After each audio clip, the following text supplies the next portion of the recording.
Pretty sure it's this tab. Yep, it's this tab. Okay, let's go to the channel. Check that.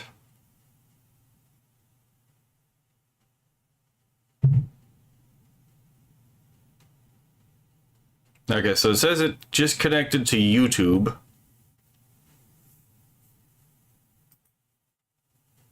Okay, there it goes. Okay, so I can mute that. This is muted. Okay, that's good. Okay, that is muted.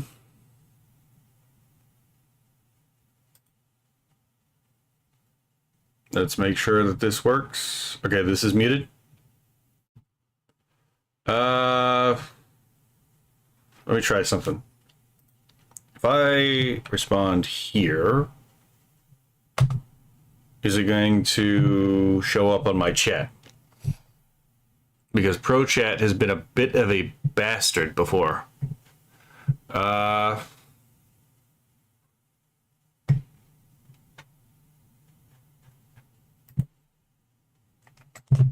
what happens if I send a message through there? Okay, well, that's fucking annoying. It looks like I'm already crashing. Okay, so that sent to Twitch and YouTube, but it didn't send to Kick for some reason. This is really fucking annoying. It does this basically each time. Okay. Says it's offline, says it's upcoming. What do you mean found one stream? Yes, of course there's the stream going.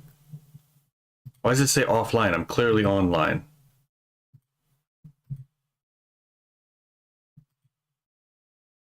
Yeah, okay. It seems like I'm online. Wait. Why is my avatar off?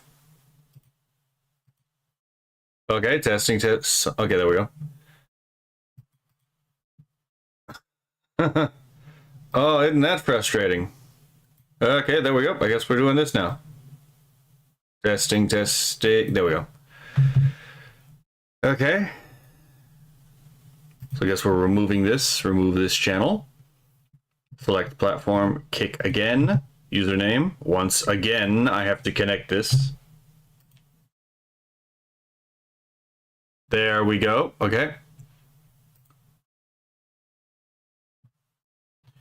Wait a minute.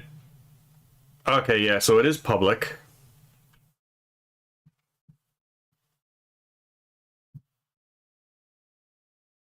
Why is the screen blanked out?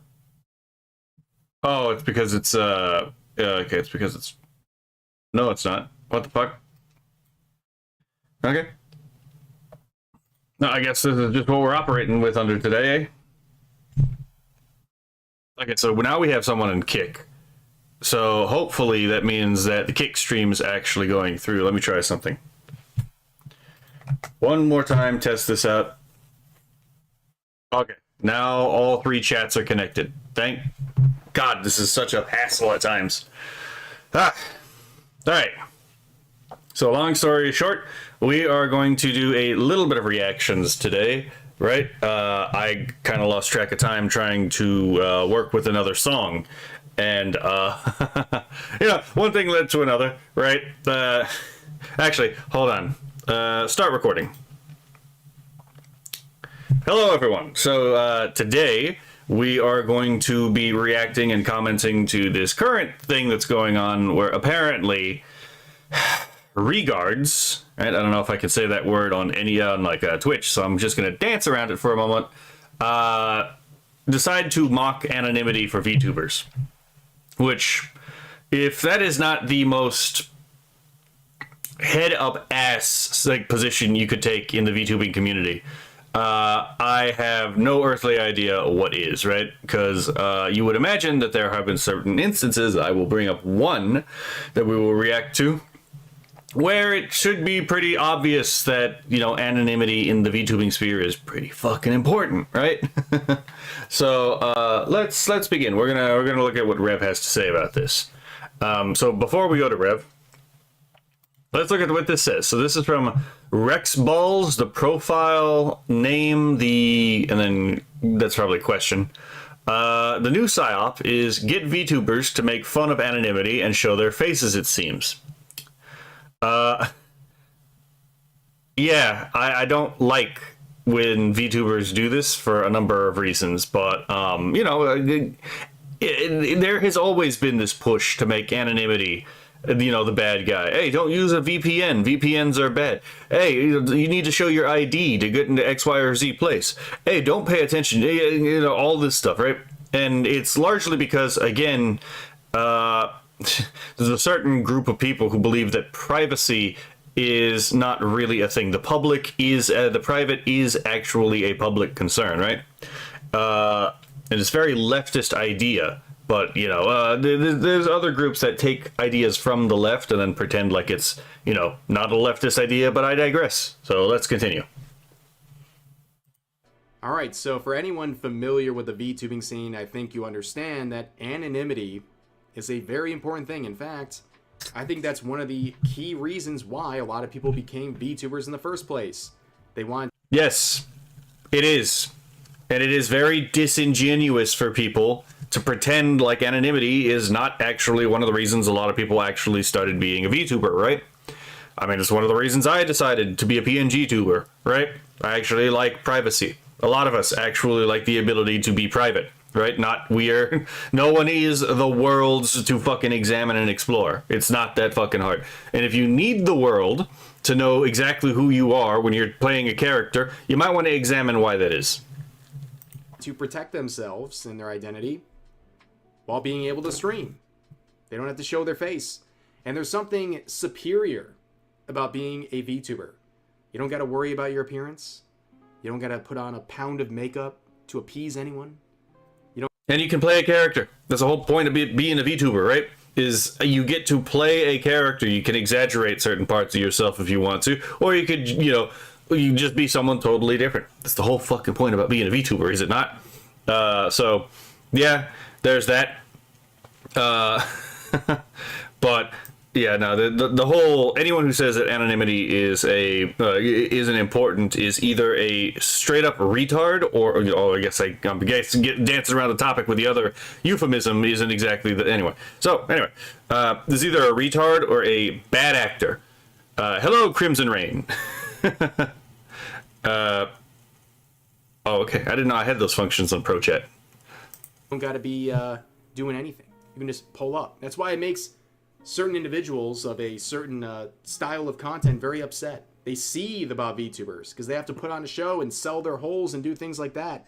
I'm pretty sure he's talking about like Fansly and Chatterbait. Not that, Fansly and Chatterbait, doesn't also have VTubers on it, which is sad, but, that's also been a discourse recently. Hello, PJ. Let's see. Value in privacy appears to be a right-wing concept to an extent. There are some people on the, and I use air quotations here, to be fair, right, who believe that you should give up your privacy as well.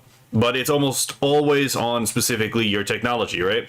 It's like, oh yeah, instead of like, maybe we should get rid of the whole idea of burner phones. Okay, what about people who actually have real reasons to be concerned about their safety, right?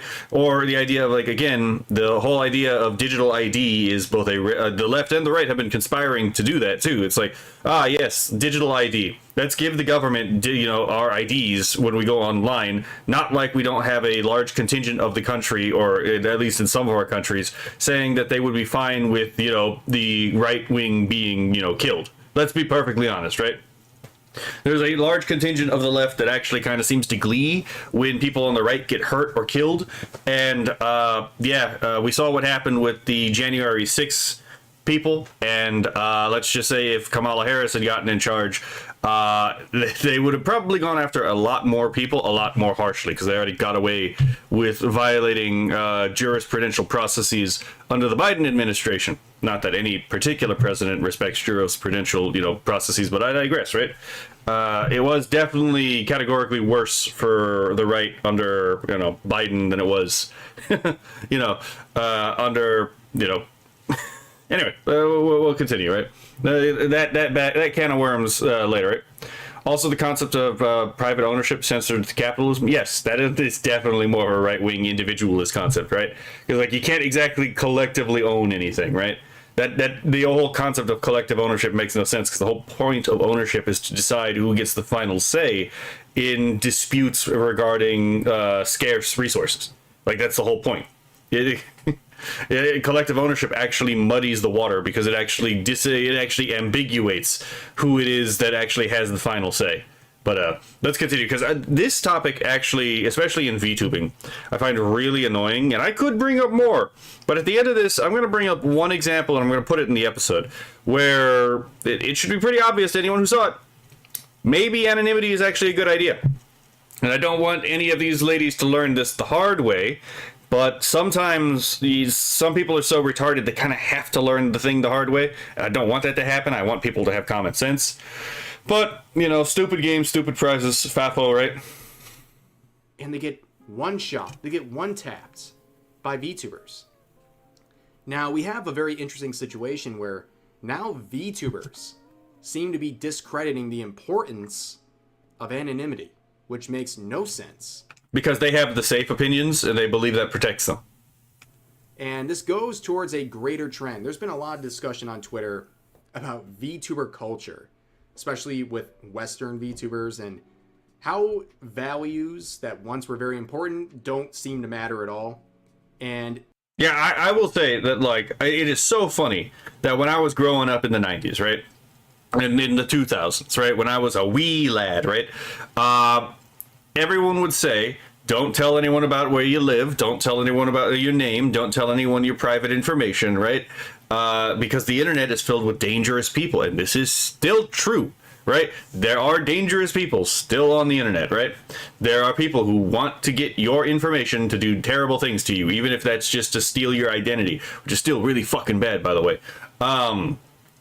Yeah, no, the same people who say that are now the same people, you know, back when I was growing up, are the same people being like, oh, don't worry about that, right? Oh, share everything you want online. It's like, no, actually, I think this is actually a large part of the problem, is people oversharing, and not really having a sense of boundaries anymore, right? It seems to be rather this idea of like, just share everything all at once at all times seems to be a thing eroding boundaries between like where they should be. But I digress, right? Not to mention again, it's a bit of a safety concern, especially if you have uncouth opinions, right? this clip has been shared by... Oh, not uncouth, but not uncouth.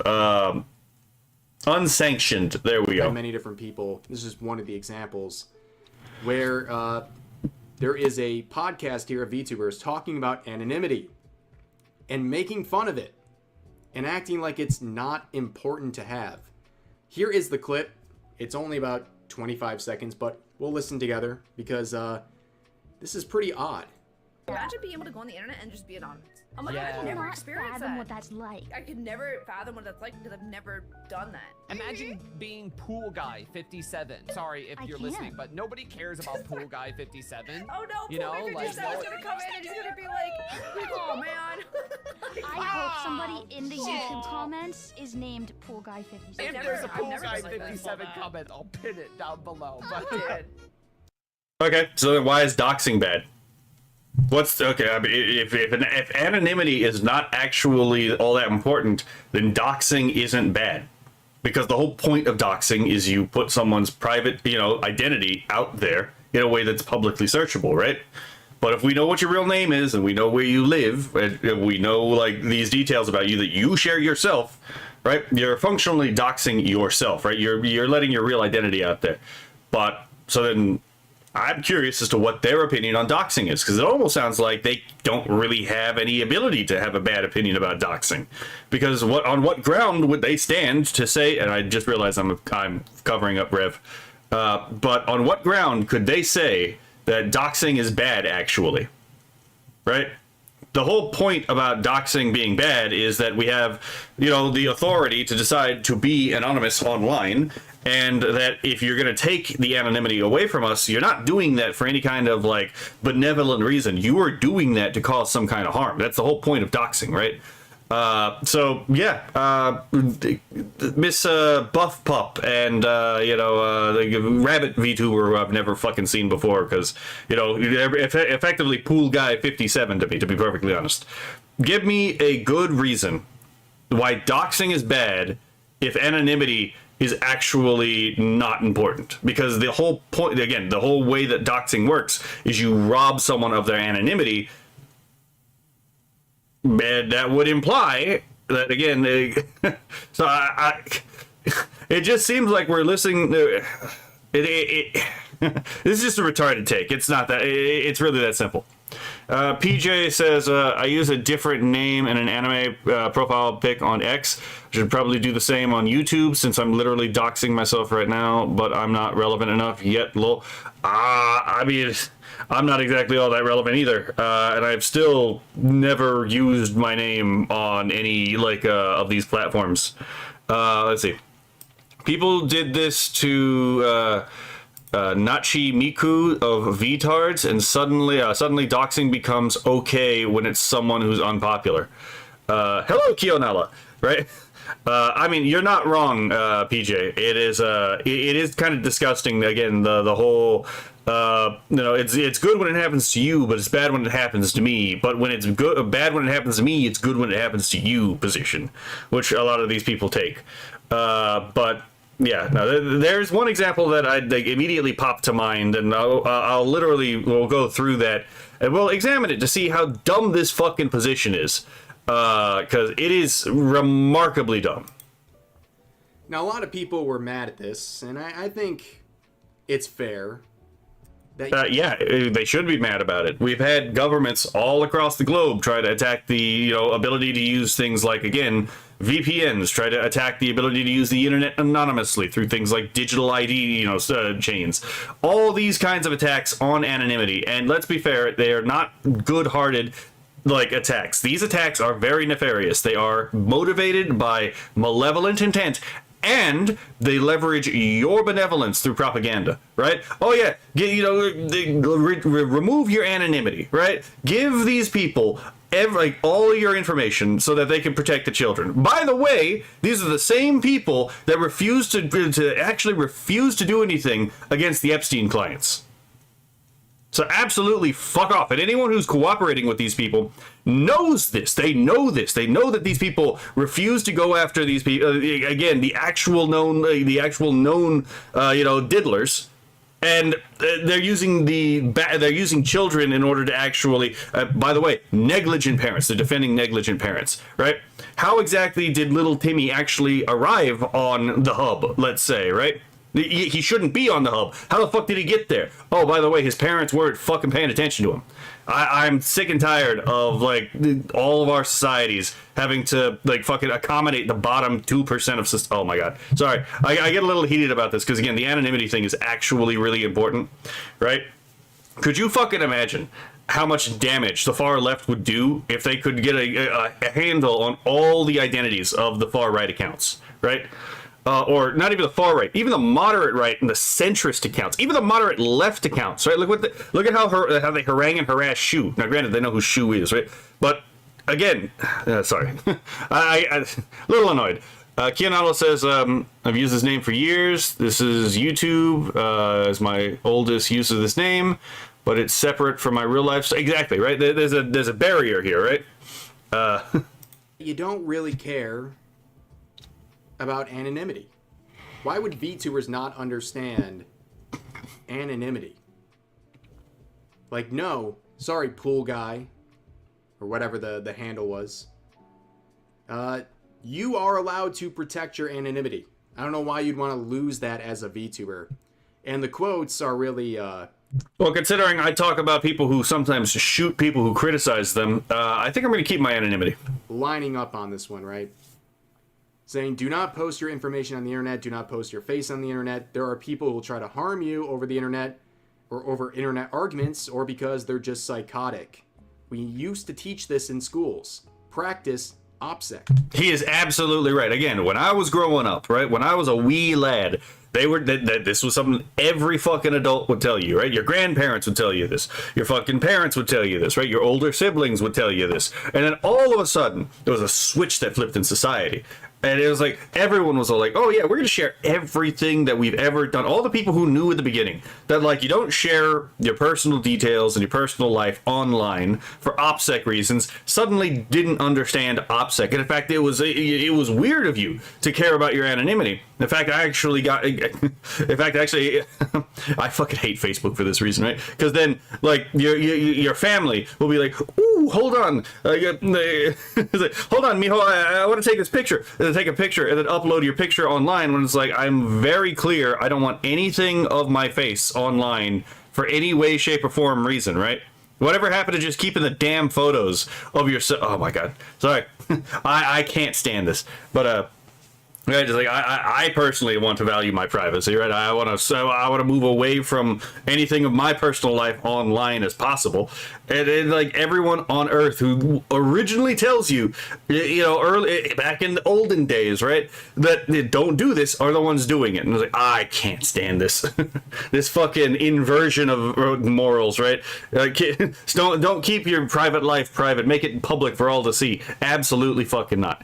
PJ says, when the internet first became popular, literally everyone was warning us not to overshare online and that the internet doesn't forget. Yep.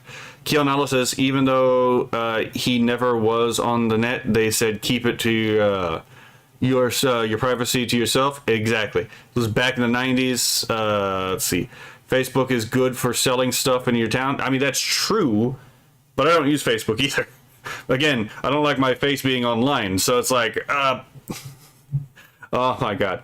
I've refused taking photos with my family before because of this whole thing. But yeah, so long story short, I guess, right?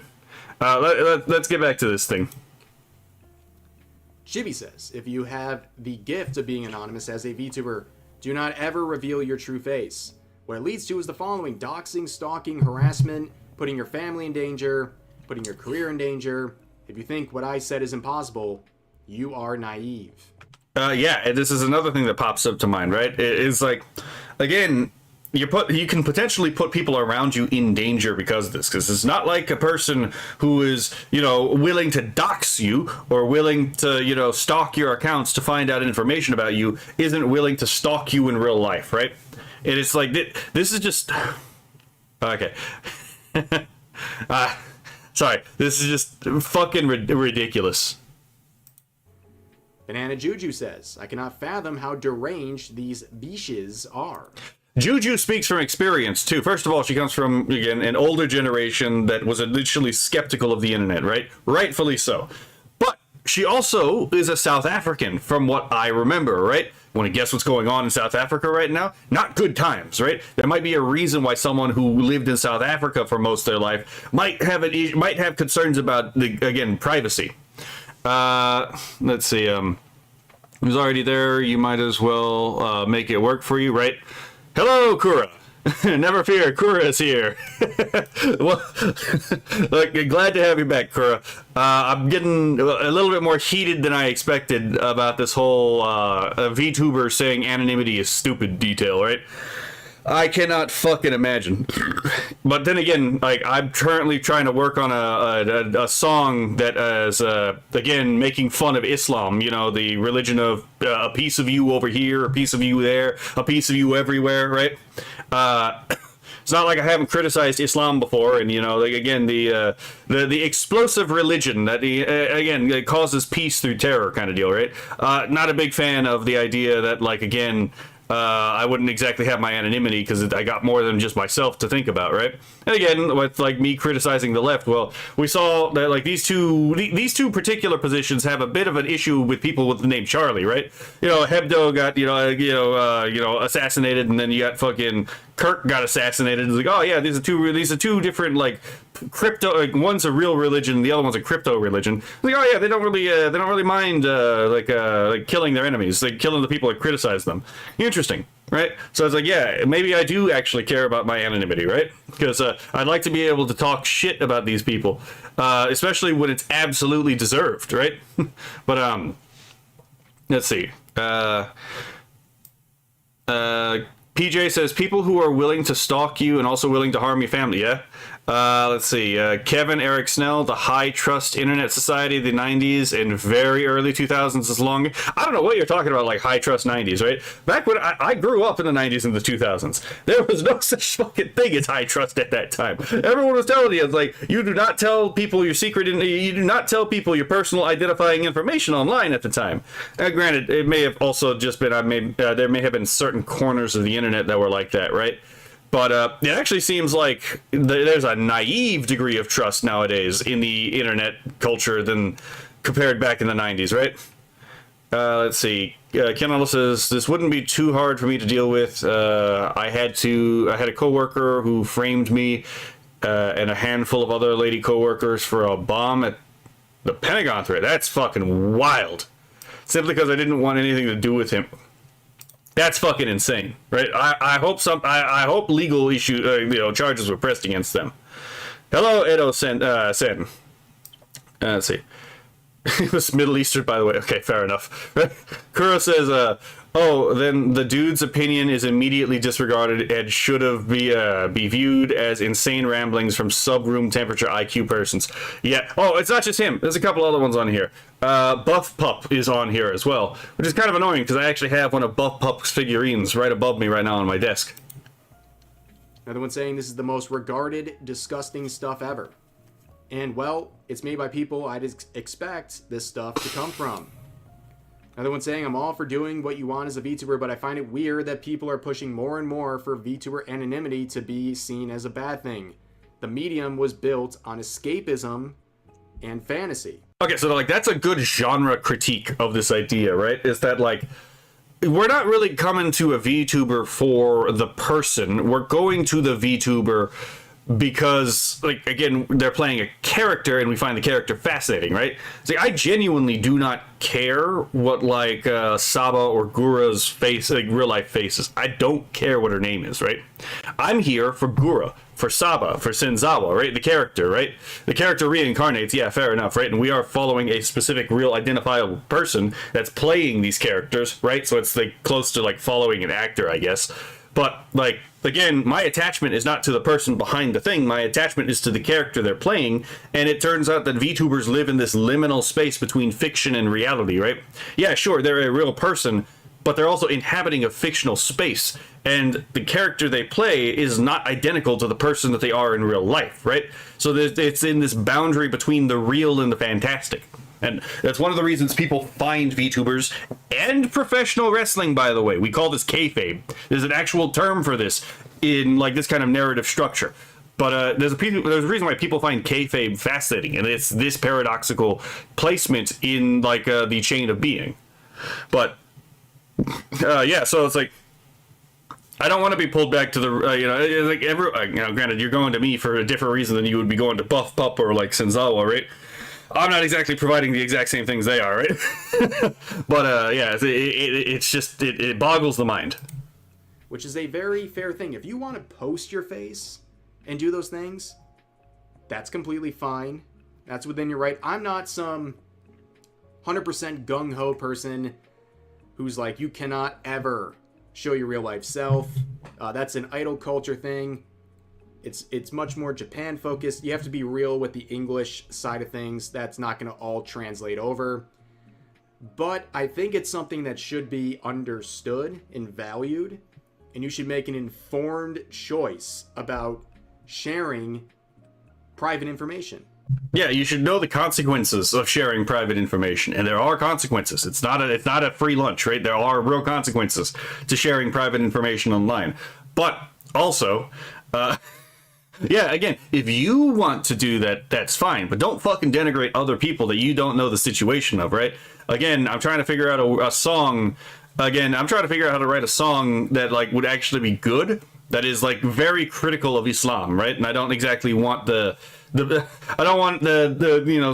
disreputable from that particular group to, be coming gung-ho after me, right?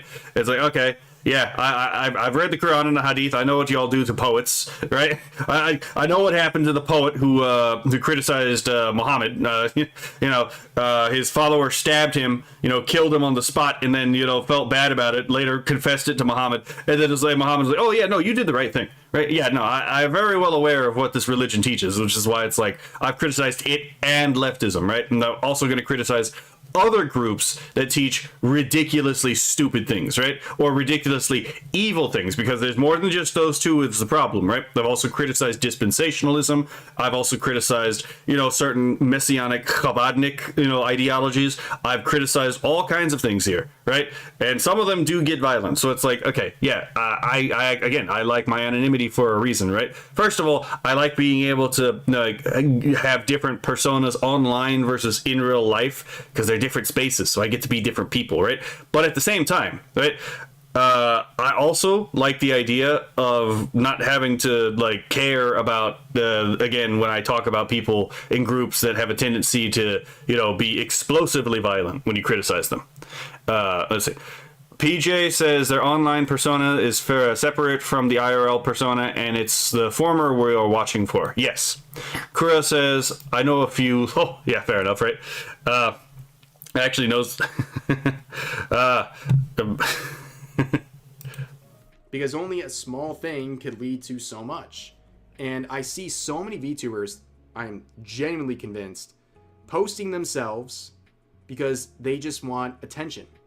They want easy likes, because it is easy likes, and they don't care if it translates into their content or it might put them at risk. So this is one of the reasons it's like, I do know there's been a couple people who've asked me if I'm ever going to do a face reveal. I think the context of this video makes it pretty clear that I'm never going to do a face reveal. It is, again, more of an OPSEC thing than anything else. But long story short, the thing is, again, that easy likes thing. Easy likes, again, like everything else, there's no free lunch. Everything that you do ends up having some kind of cost. There is some kind of cost, there is something you pay for that easy meal, and that easy meal that you're paying for those likes, for posting your face online, is, especially if you've got a lot of people looking out for you, looking out at you, there's a certain percentage of the population that's a little bit unhinged, and the more people that end up watching you, the higher the chance that someone who's a little unhinged might be watching you as well. And I have a prime example of that, again, as I said, set up for after this.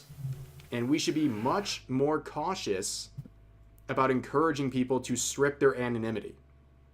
It's a very important thing these days. If you can preserve that, absolutely do. Absolutely do. So I don't really understand this clip. It seems like a psyop. It seems like a psyop to get people to reveal themselves. It's another great psyop, but yeah. The thing about psyop is not the word I would use, because if this was a psyop, then these people would be being paid to have this dumb take. When in reality, if you just look at their content, some of these people, it's like, no, they are kind of this dumb, right? I love Buff Pup to death, but it's like, she's not the brightest person in the shed, to be perfectly honest. Again, I have a fucking Buff Pup figurine. It's right next to my Atsuko Kagari figurine. And it's like, yeah, no, she's not exactly the brightest tool in the shed. So Kura says, so just realized how ignorant I am tonight. I just noticed Rev is wearing a swag hat and a blunt. How did I not notice until now? Fair enough, right? I didn't want to bring this up, but it's like, this is an actually funny series of signs and signifiers, right? Just want to talk about that quickly. Hold on. What day did this come out? Nope, never mind. That would have been so funny if this was like a 420 thing. So there's that. And my counterpoint is this right here. Camila explains the stalker situation. Let's go back. Let's just look at the offending moment in question. Look at her little, You hear that? Hold on, I had this down. Let's rewind that. Look at her little, That's an interesting sound. I wonder what that could be. What the fuck was that? What the fuck was that? Chat. What the... Hold on. And so now she puts it on the waiting screen.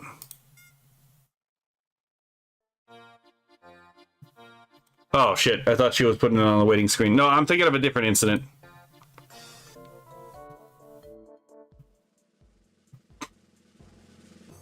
So there is someone trying to come in.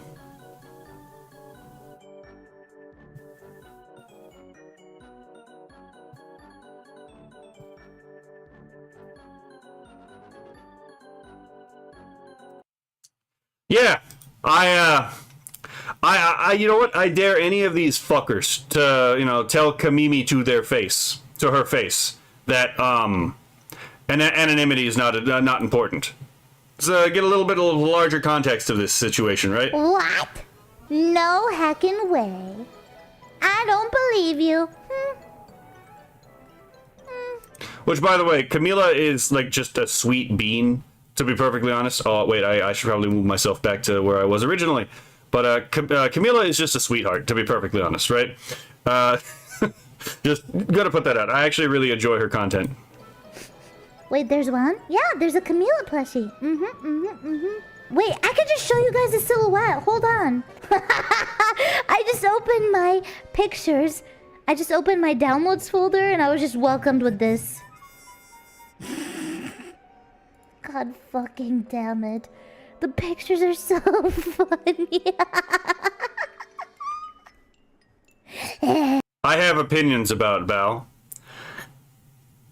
I mean, I've seen what Bao actually looks like in real life because she's one of these people that actually did a, like, real self-reveal. And I'm gonna be perfectly honest, she is a cutie. But she really does hate men. And, that is a fucking poor combination. I feel like they very perfectly encompassed Bao's emotion. Lena's is so cute too. Oh my god, look at her little, like... And then, yep. What the fuck was that? What the fuck was that? Chat. What the... Hold on.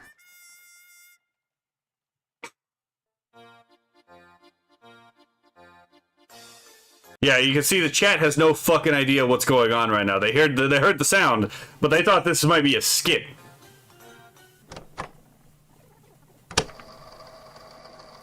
And again, we gotta fast forward this because this was taking a while. Because it turns out this was a real situation, and she had a real reason to be concerned about this.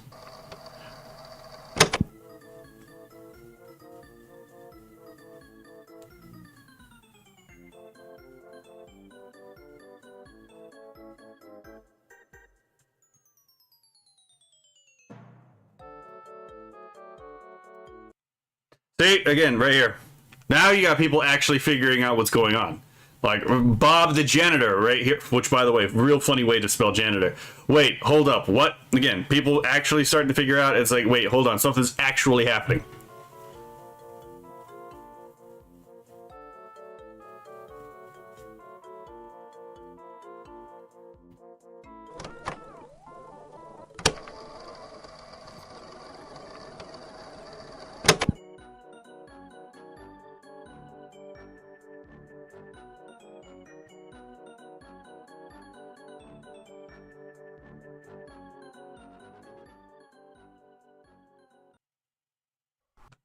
So yeah, I think, oh wait, yeah, this is like her response to this. It's like, yeah, again, either of those three retards that were talking about how anonymity is, you know, overrated and silly, tell that to Kamimi's face, right? Just fucking absolute, I fucking dare you to do that, see what happens. Here we go. Someone during the evil stream yesterday knocked on my window. It was more than a knock. And then went away, so I assumed it was nothing, but turns out it wasn't nothing because someone tried breaking into my home during my stream just now.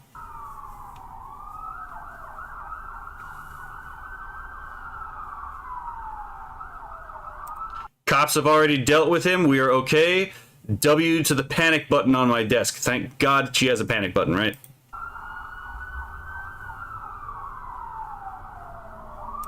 We finished talking to the officer. Considering the person only interacted was when I was live makes him believe it was a stalker. He also said the guy kept repeating, "She's my friend, it's okay." Yeah, fair enough. Parasocialism, right?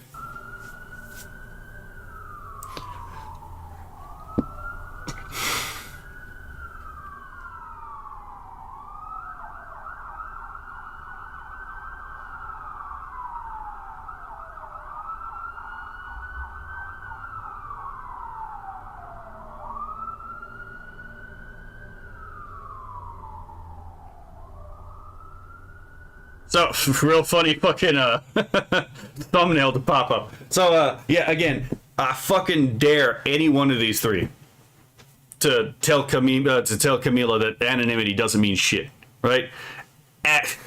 Fucking money mouth place down, right? Hold on, let me catch up with the chat now. Let's see. Kionello says, I want to go into writing books, and I could either use my real life name or a nom de plume. I mean, either or, right? There's nothing wrong with, like, having a real name as an author, but, like, if you want to keep your anonymity, especially if you're going to publish things online, nom de plume would probably be the option to go there. PJ says, oh man, the Camila kit? Yeah, it's pretty bad.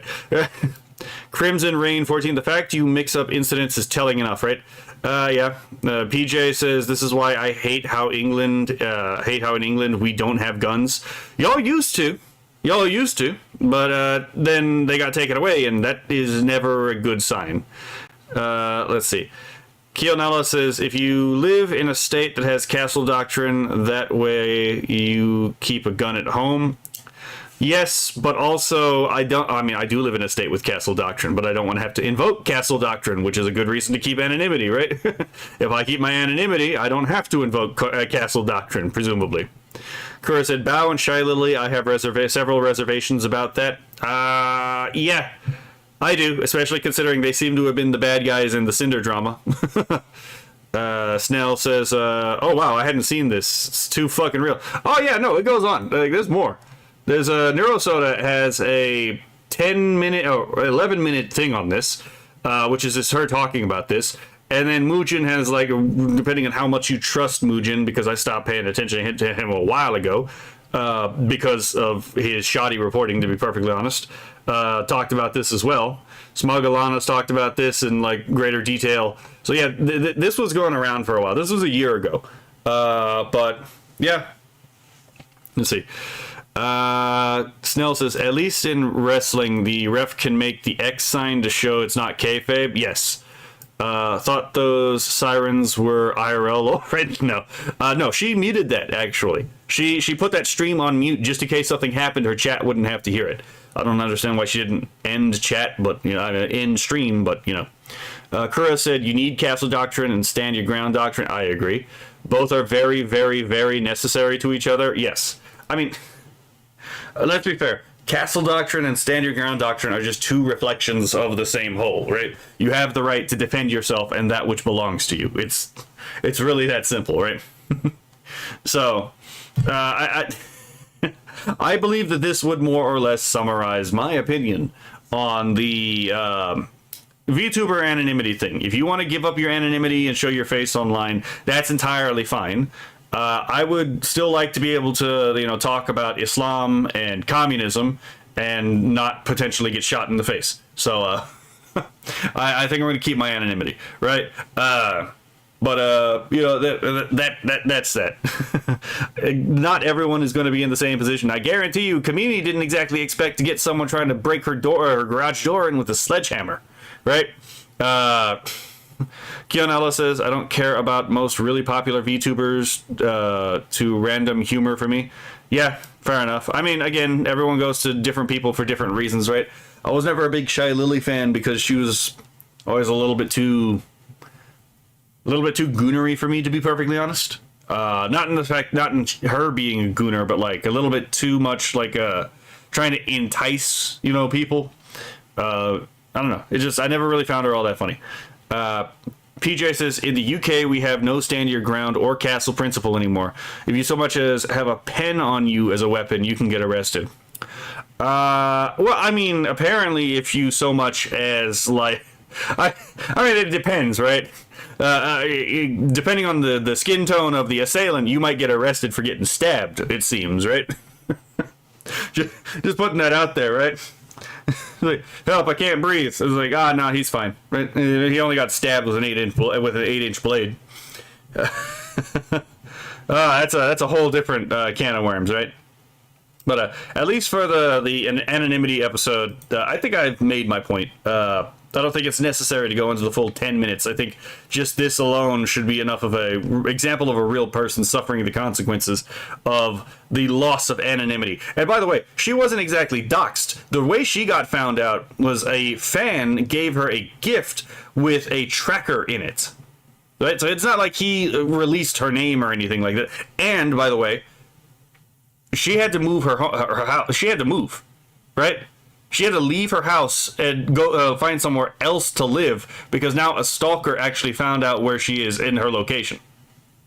So again, there's real consequences to again forsaking your anonymity. So before you forsake your anonymity, actually consider the potential consequences. There's a reason why everyone demonizes doxing. So as far as the video that's being recorded right now, y'all have a lovely day, and I will see you in the next video. Okay, so that is recorded. I actually got a little bit more heated with that than I expected. Because again, I find this inversion of values again so fucking frustrating. Because it go. Sorry. All right, so let's see what else we have here. What else did I slide to? Let's see. Why are big VTubers destroying the medium? Actually, hold on. Keyanalysis says, I love most VTubers' design, but it ends there. That's fair. Chicken Tender says, what crazy is you have someone on the other side where he tells people where he lives, and that's Nick from the Unsubscribed podcast, right? Right? Oh, excuse me. All right, let's see what we have here. What is this? Okay, not yet.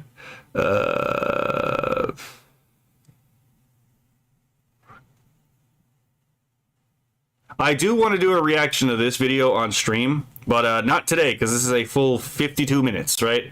So I'm probably gonna save that for a weekend stream because I can definitely expand on some of this stuff, right? But I do plan to do some technology ones. Like this one is about 3D printing, which I think is also a technology that gets over vilified, to be perfectly honest.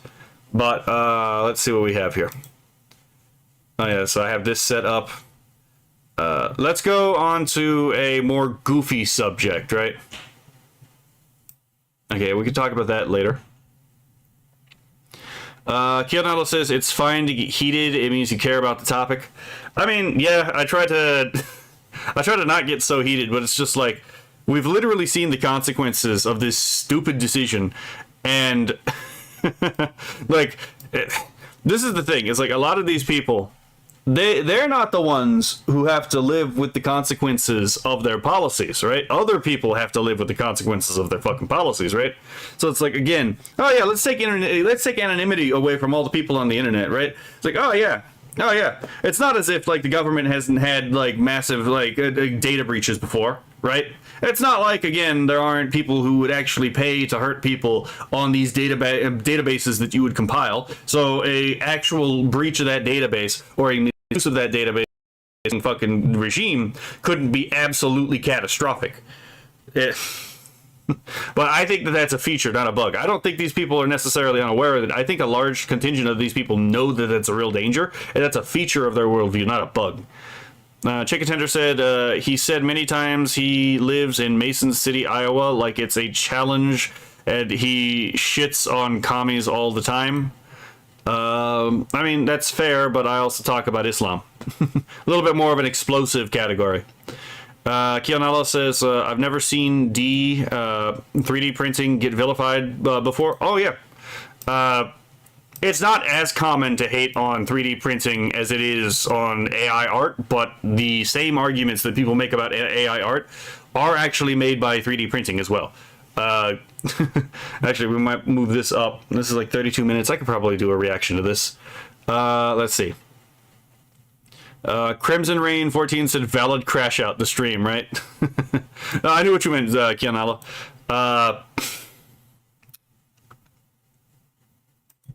I think we could probably squeeze both of these in. If not, then we can just get this one out of the way. One, two different ones. I can save the funny one for later. All right. Okay, so let me start the recording for this. All right, hello, and now we're going to begin one of my technology commentaries, right?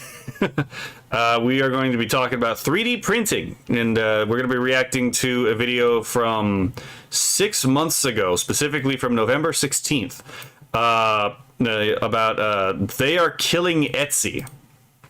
This is from Leaflet.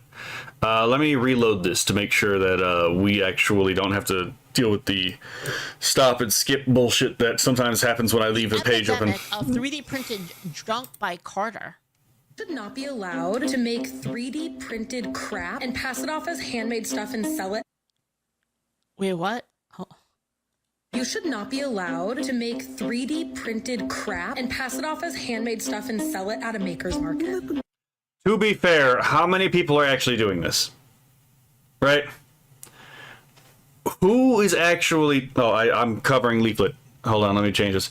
Very few people are doing this. A lot of times it's these idiots didn't fucking ask the question and then they made an assumption. And then you know what the phrase is, assumptions make an ass out of you and me kind of deal, right? But let's see. Chicken Tender said, like, oh, hello, Dead Rabbits. Hello, Fushizi. Fushizi says, to be fair, I'm retarded. Seems to be a valid argument for many things, especially nowadays, right?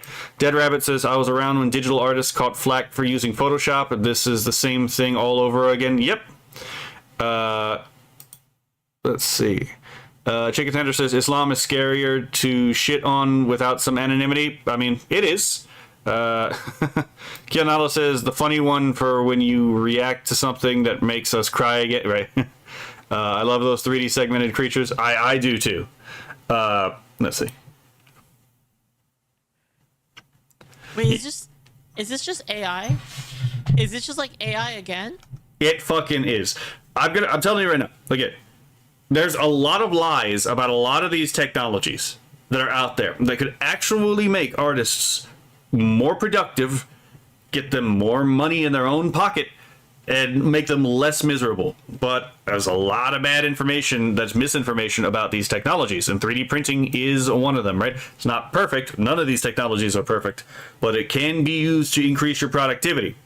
I agree with you there, Fushizi. But yeah, so Leaflet has already made the observation, and we're going to see that, yes, there are a lot of the criticisms of AI art are the same criticisms of 3D printing, and it's kind of interesting that these arguments get recycled so much. Put the 3D printed crap I hate coming to conventions nowadays, seeing how much like 3D printed crap people are selling. This is 3D printed junk. I noticed a problem. Not enough. Okay, well, if it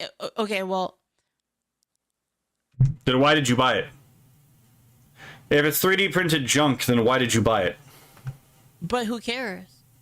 Because if it's the value of the thing, it's the value proposition of the thing, and if people actually want to pay money for it, then that's up to them. Yeah, as brought up earlier in the chat, those little, like, again, those segmented interlocking dragon designs, I'd fucking buy one of those, right? That shit is cool, right? I don't care if it's made out of this, like, again, degrading plastic. It's like, that's fucking cool, right? You gotta work with what you're given, but, like, 3D printing is, there's nothing wrong with 3D printing. I can't wait for like 3D metal printing to become commercially viable, right? I want to see the rise of ghost guns, of, you know, designer firearms, right? But anyway. People are talking about. And it has to do with get mad, I guess. I don't get it. Like AI is invading spaces. Oh God. He even fucking says it, like AI. Places that are made It for shouldn't artists and be. creatives. People who are actually building things. What sent me down... There's a lot here, right? Like, assuming that the people who are making these 3D printed entity objects aren't the actual designers and molders. Now, granted, they're not always the designers and molders, right? You can find different things for you to download and then 3D print, right? But guess what? Someone had to already go out and 3D model that thing and then make it compatible for a 3D printer for you to print out anyway, right? I have a friend of mine who actually has a 3D printer, and he's trying to learn how to use the 3D printer. And one of the things he did is he printed out, first of all, this is pretty funny, an Agumon cosplaying as Sailor Moon. Fucking funny image, to be perfectly honest, right? But you know, he gave it to me because he knew that because they knew that like I would find it funny, and I did. I'm like, oh, that's a neat little monito, right? And then again, like the same person printed out a 3D printed Hulk, and I'm like, oh, that's nifty. I'm gonna put this with the other 3D objects that I have, right? And oh my god, it's like, yeah, there's not, I don't mind it, right? But it's like, again, it's like someone still had to go in and make that themselves, right? So even if your argument is, well, the person using the printer didn't make it, someone else made this art already and then again set it out there for other people to replicate, right? So it's not as if the whole purpose of the fucking like 3D printed asset isn't to be replicated, and it's not as if the person who made that 3D printed asset in the first place wasn't an artist, right? And it's not as if people who don't make these 3D models also don't print their own shit, right? So it's like, again, there's a lot of nested assumptions already in this critique that are just like not worthy. The critique is not worthy of being respected. Hold on, let me catch up with the chat. So Kionala says, I'm ADHD when it comes to anything arts and crafts, and I want to make stuff with 3D printers. Ball jointed dolls are on top of that list. Oh, that's a good, yeah, right? Let's see. Fushizi says, most people who 3D print proudly say it's 3D printed, not their fault. You can't read. Exactly. That's what I'm fucking saying, right? Oh my god. Yes, and it's just like the people who did the NFTs and the people who did the fucking AI print, the AI art, right? It's like they're very proud that they did the NFT and the AI art, right? And a lot of the arguments for any one of these things are identical to each other when you actually look at them structurally. But anyway, it's not like they're being deceptive. They're not being deceptive. They're going for a particular market, and again, because this person right here on the screen can't fucking read, is not anyone else's problem. If they can't have the common sense to figure out, oh yeah, this isn't actually hand carved, right? You can oftentimes pick up a 3D printed object and realize, oh wait, this is probably 3D printed, right? Again, society changing to accommodate the bottom 2%. Spartanbot says Games Workshop is shifting bricks. Shitting bricks at 3D printing continues to improve. Yeah. Kura says, I would love to be able to make a couple of hand cannons from Destiny. Right. From steel in a 3D printer, lol.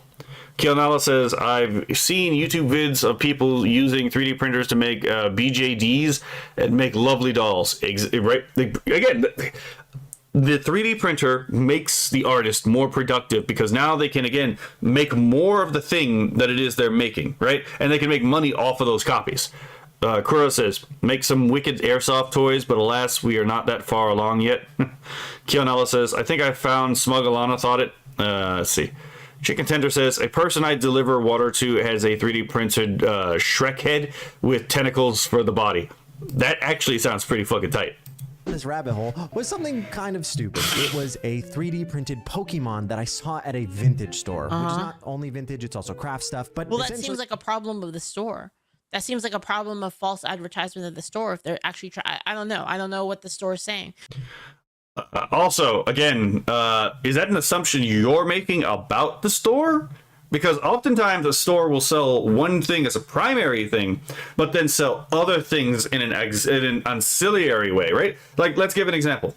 Since I live in the South, HEB, right? HEB is primarily a grocery store, right? You go there to get supplies, to get food. That's the primary thing, right? I need bread. I go to HEB to get the bread, whether it, gluten-free for the people who have Crohn's disease, and then you get gluten-filled for the people who don't, right? You go to HEB to get cheese, whether it's provolone or Swiss or American. You go to HEB to get your fucking like fruit. Again, you go there mostly for food. But you know what else you can get at HEB? You can get those religious Catholic candles as well, right? HEB is not exactly known for the religious Catholic candle market. They still participate in it, right? Because again, it turns out a lot of these stores sell more than one thing. I go to a comic book store, right? There's a comic book store that I quite like, right? I actually bought some of my omnibus copies from a physical store, right? I bought both copies of Fourth World from that store. The same thing with the original run of the Eternals. I have the Doom Patrol from that store. And you know what else they sell? They sell toys, right? Well, I didn't know that either. Why are you selling toys here? It's a fucking comic book store, right? Like, what the fuck are we doing here? We're hitting levels of, again, ridiculous sophistry that just should not be respected because it never fucking worked this way in the first place, right? You go to a furniture store, right? And you can buy oftentimes more than just furniture at a furniture store. Like, what the fuck are we doing here? This is a non-complaint. Anyway, but I digress. Let's see.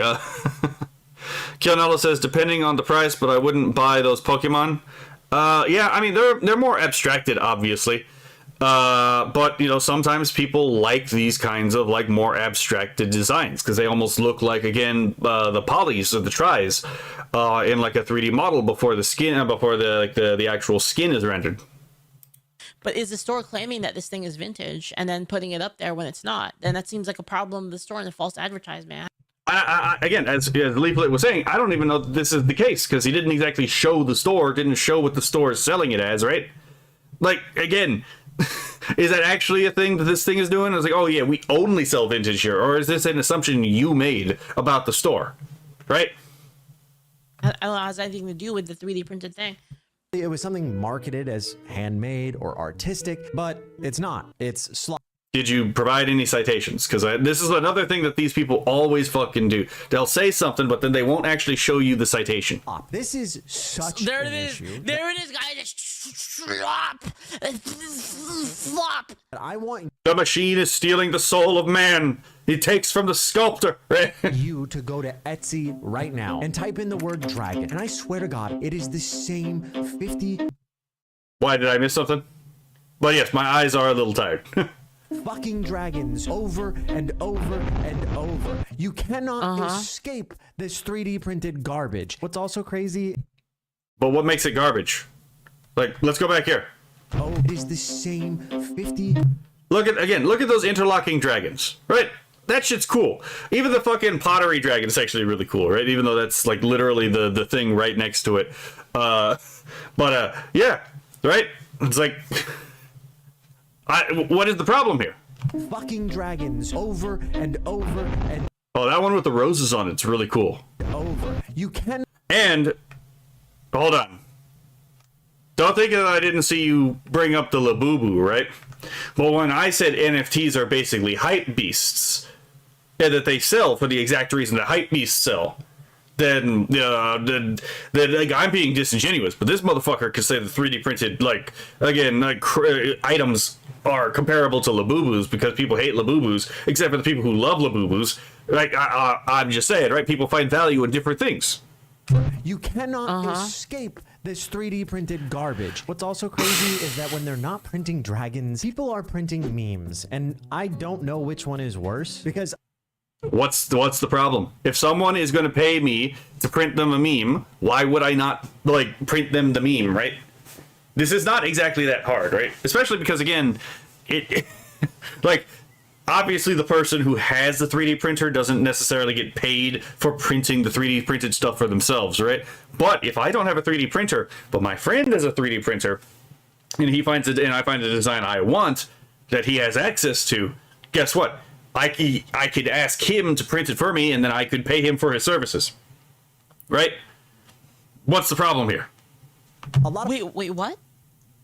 cannot escape this 3D printed what? garbage. What's also crazy is that when they're not printing dragons, people are printing memes. What's wrong with that? That looks awesome. Actually, I'd buy that. Again, this is this. It's pretty cool. Oh, it looks pretty cool. What do you think, Charlie? It's pretty cool. It's a shark with legs. It's funny. Yeah. And I don't know which one is worse because a lot of hobbyists Why is it do worse? Listen, I've Why is it probably worse? printed things I won't use. Why is it worse? Why is it worse? Why? This is always my question. Why? Desert Ghost, by the way, thank you for the gift sub. And It's worse because the 3D printer again decentralizes the mode of cultural production. It's again the same thing with the AI art stuff, right? Well, the reason it's bad, it's worse, is because it actually is removed from the ability of the let's be fair, the mainstream art community to be able to control it, right? And that's actually a benefit of it. It's not a bug. Chicken Tender says this looks like a JCD and hobby shop which deals with all kinds of things nerdy and game related. And guess what? 3D printed Pokemon is gaming and nerd related. Yep. Red Dragon, thank you for the bits. I do sell 3D print. I do admit to some people that my community really sells junk 3D prints. You can find on Cult 3D for free. Well, the thing is like not everybody has a 3D printer, right? Okay, I will be honest. I haven't seen this video in like 6 months, so I legitimately don't remember what Leaflet said. So I did pre-watch, but I pre-watched so long ago I don't remember shit about what Leaflet actually said. They're really expensive. Even nowadays, this was even worse before. But even nowadays, people don't really have money to buy a 3D printer. So like actually buying like an individual 3D printed object is like, I don't see anything wrong with that. Yeah. What is the issue? Like this is such a like. Kionalo says the modelers are often paid to use their designs. That is true, but even if they make their designs free, hypothetically speaking, right? Let's say that let's say they model something and they just put it out in the ether for free, right? There's nothing wrong with that, right? If someone makes something and they want to say, oh yeah, copy it infinitely as much as you want, that's not an issue. Like that's legitimately not an issue, right? It's a supply and demand issue. This man is just saying, I don't like that there is a demand, so the supply is bad. That's literally all that comes out that he is saying right now. You know?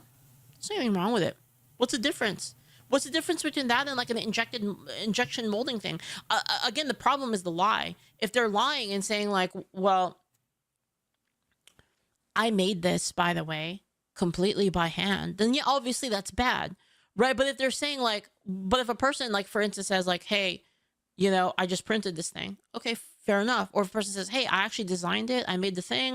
You know, I designed it myself, and then I 3D printed it, and then like, that's what it is basically. And like to me, that's like a handmade thing because I actually did make it by hand. I went into like it's just another medium, right? Sheepy Boy, thank you so much for the bits. The only problem with 3D printed stuff is false advertising. Yeah, I agree, and I mean lying is bad. But how often is the false advertisement actually a problem, right?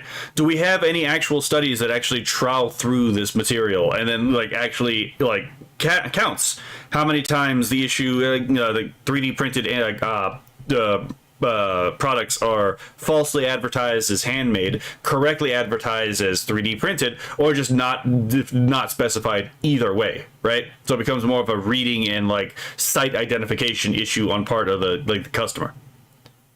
Right? Is there any? I highly doubt there's any kind of research into that particular issue. Hello, Road. Let's see.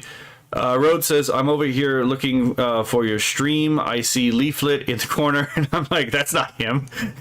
And it is you, shaking my head, right?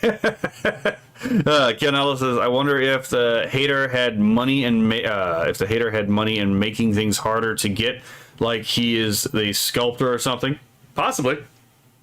I mean, again, the 3D printer took away from the sculptor, just as the regular printer took away from the calligrapher and the scribe, and you know, as the photograph takes away from the oil painter. It's always bad. right? So it's like, what's the deal with it, right? It's a completely different thing.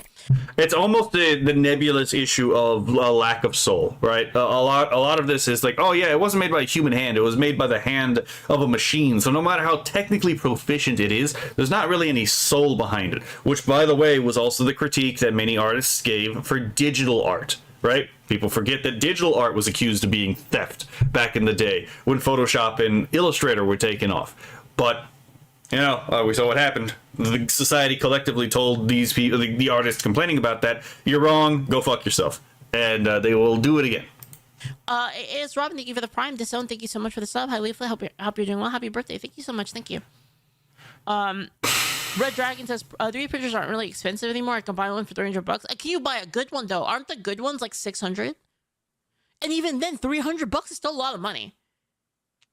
For most people, $300 is a lot of money, especially if you're like kind of like lower income. Like 300 is crazy, bro. Like just dropping 300 on like that and then like having to buy the filament, like that's crazy, bro. That's a lot of money. Yeah, people forget about the filament too, right? You believe it or not, like every other printer, you do run out of filament, and just like you run out of ink in a regular printer, so you have to buy it again and again and again if you keep using it.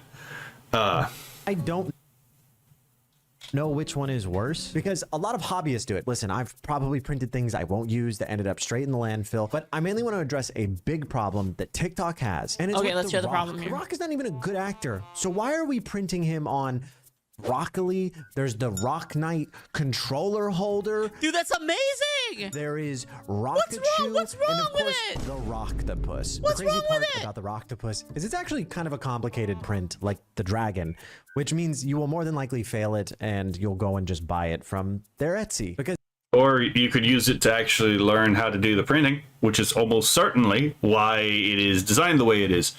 But again, he didn't explain an actual objective reason why. It's like, well, he's not even a good actor. Okay, what does that have to do with the issue? Like, legitimately speaking, what does that actually have to do with the point you're making? Right? How does this relate at all to the value or lack thereof of a 3D printed item? Like, notice how this has nothing to do with what he's trying to say. that's what a lot of this TikTok 3D printing stuff is. Well, yeah, because you need a good 3D printer. Like, 3D printing is not that simple. People will, this is another issue of people not really understanding how it works. And to be fair, I don't really understand it myself that much. All of my knowledge of 3D printing is kind of like my mom, basically. My mom has been learning it. That's all. I hear her talk about it. She has videos on her feed. Like when we eat dinner, like it auto plays on YouTube, on the TV. It just, you know, that's my extent of my knowledge. But with 3D printing, there's especially with like the complexity and like having to do with you have to have like the right clearances, you have to use the right filaments, and like all of this is like really important, like the right print speeds to the filament, and like that's how you get, like, especially when things have moving parts, it's really, really important to actually have the settings like kind of tuned in for your specific printer. So it's kind of complicated. So like getting someone else to print it for you is you can guarantee basically that you'll have a good result that way. Yeah, again, it's the people who have never actually used this material, used this technology, then making an assumption about how the technology works. Say, oh, the machine does it all, so it has to be easy. These people have never worked with the machine, because even if you're not working with like a 3D printer, if you've worked with like, okay, I have a bit of a issue because I used to work with machines that worked at angstrom scale, precision, and they're very precise, but you still need to look over them because they do fuck up from time to time, sometimes catastrophically speaking. So yeah, there's that. Hold on, chat's moving. Okay. Kianala said, I don't get the hate. You can raise your price using the title of made by hand tag and improve it. Yeah. I mean, he admits he prints. Yeah, again, it's kind of interesting, right? What are the odds this guy's salty? He just can't make money off of his own prints, right? Fushizi says, what is that argument? It might not work the very first time, so fuck it, buy it. He's making the pragmatic observation that most people don't have the stomach or the patience to actually learn a new skill. So it's like some people will just try to print it and then fail, and then instead of learning how to do it, just go outsource it to someone else, which is not an argument against the person selling the item. Because guess what? It turns out if someone wants that, and it's more effective to just buy it from someone else instead of making it yourself, then that, guess what? That creates there's a demand, and now the demand has supply, right? So the supply doesn't exist at a vacuum. The supply exists as the result of some kind of market demand, right? So it's a natural part of the market economy. Let's see. Crimson Rain says, I wonder if there was beef in the pottery community when electric kilns came around compared to traditional wood burning ones and such. Probably. So probably someone said it would make everything lazier and easier. Fushizi said half the fun of CNC, including printing, is figuring it out and making it work. Yeah, I would agree. CNC is entirely human program. Yep. Rhodes says there was this guy I talked to like a year ago who was Warhammer player. He said get a small 3D print and print. 3D printer and print all your minifigs for your armies, because it's either $30 for filament or like 500 figures for $300 for 20. Yeah, right. Let's see. Fushizi says, yes, we might use programs like GibScam and stuff, but all the toolpaths are programmed by humans. Agreed. I am livid. The time and effort that goes into even setting up a CNC machinery to do the job you want to is hugely involved. I am aware, right? He is not, but I am aware. Yes, this is, again, I swear to God, the more you look at, like, again, all these technologies that actually make the life for the artist easier, if you just learn how to use them, and you'll notice it's the artists who are too lazy or too ineffective who are the ones who bitch about it. Let's see. Kianella says that's why you use simple things to practice and then get complex. What is that argument, right? I would agree. Or a lot of 3D. Even humidity is a problem. True. One of the first things my mom built for her 3D printer was those like desiccant and ball containers so that like it could lower the humidity like lower, especially because we live in a very humid place. Intermedia is about that. There is, of course, the open source guys, which we're going to talk about as well, that are awesome. But a lot of the stuff we're seeing on TikTok is just an advertisement to get you to buy it from their shop, which is actually where kind of I discovered the scam in making this video. There's a lot of people selling files. That is a huge market, and they're selling it to people who are hoping to start a 3D printer business. I see tons of TikToks What's wrong with telling you to go and buy their files and start printing something, and it's just going to be a cash cow. And then we do have a few people giving the honest reality of a 3D printing business. Y'all 3D printing dragons and selling them are crazy. It cost me $20 just in filament alone to print those 3 dragons. If it's $20 of filament for 3 dragons, in Cookie Cat they usually run $30 a roll. $20 worth of a $30 roll is 66%. So $7 a dragon, like 1 dragon is a quarter of a roll, so 250 grams. So at $30 a roll, it's costing you just that in materials without markup. That's not crazy. What he said was 3 days, so 72 hours of that printer running. My cost of electricity here in Michigan, 22 cents a kilowatt hour. So that comes out to $1.60 just to run that printer for the 72 hours. So filament, electrical cost, shipping materials, $11. Just your labor, bust that up to 16. That is an awful margin. Yeah, it's terrible. From just the cost. This sounds like an issue of, again, not knowing how to budget. Hypocrite that I am, right? It's like an issue of not knowing how to budget, first of all, right? And also not having a plan to start your business, right? It's not like people haven't worked around like the margins like this beforehand and made it work, right? Guess what? They actually planned out how to do this if they wanted to do this for a business, right? And I'm also going to be perfectly honest. I don't imagine. I have a sneaking suspicion some of these numbers are cooked to make the business prospect look worse than it actually is. I'm not entirely sure. I don't do 3D printing. I know people who do who have done 3D printing. I'd have to ask them about it. But, that's just my initial skepticism. Because it's not like this video has given me other reasons to be skeptical of the claims in it.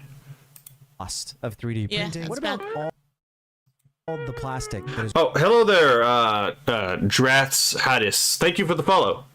Wasted and just ends up in a landfill. Because, yes. Can't you recycle that? I thought... Okay, so here's a counterpoint.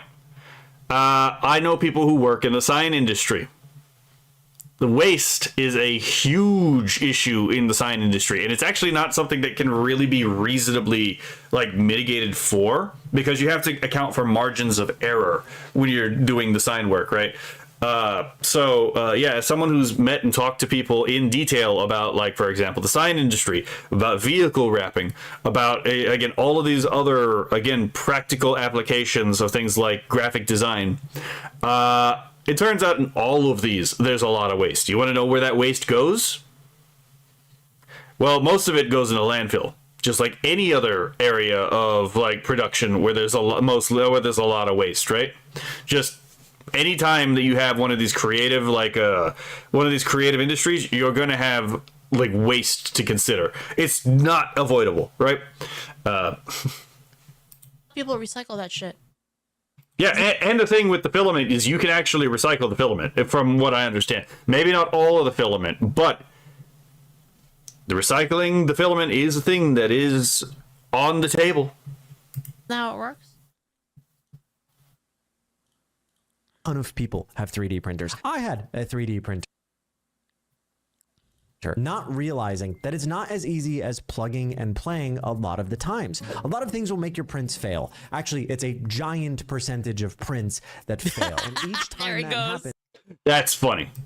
That is a large amount of plastic waste. So much so that 3D printing is contributing to our already terrible plastic problem on the planet. And Dude, I don't know about you guys, but I have so much fatigue for the freaking put my planet. Like, dude, it's always like people always use that, and I'm just so tired of it, bro. I'm so tired of it. I'm gonna give a really controversial take here. The planet itself actually has no intrinsic value. The planet itself has no intrinsic value. The intrinsic value, the value that the planet has, is derived from the fact that people, use it. The fact that people need it, right?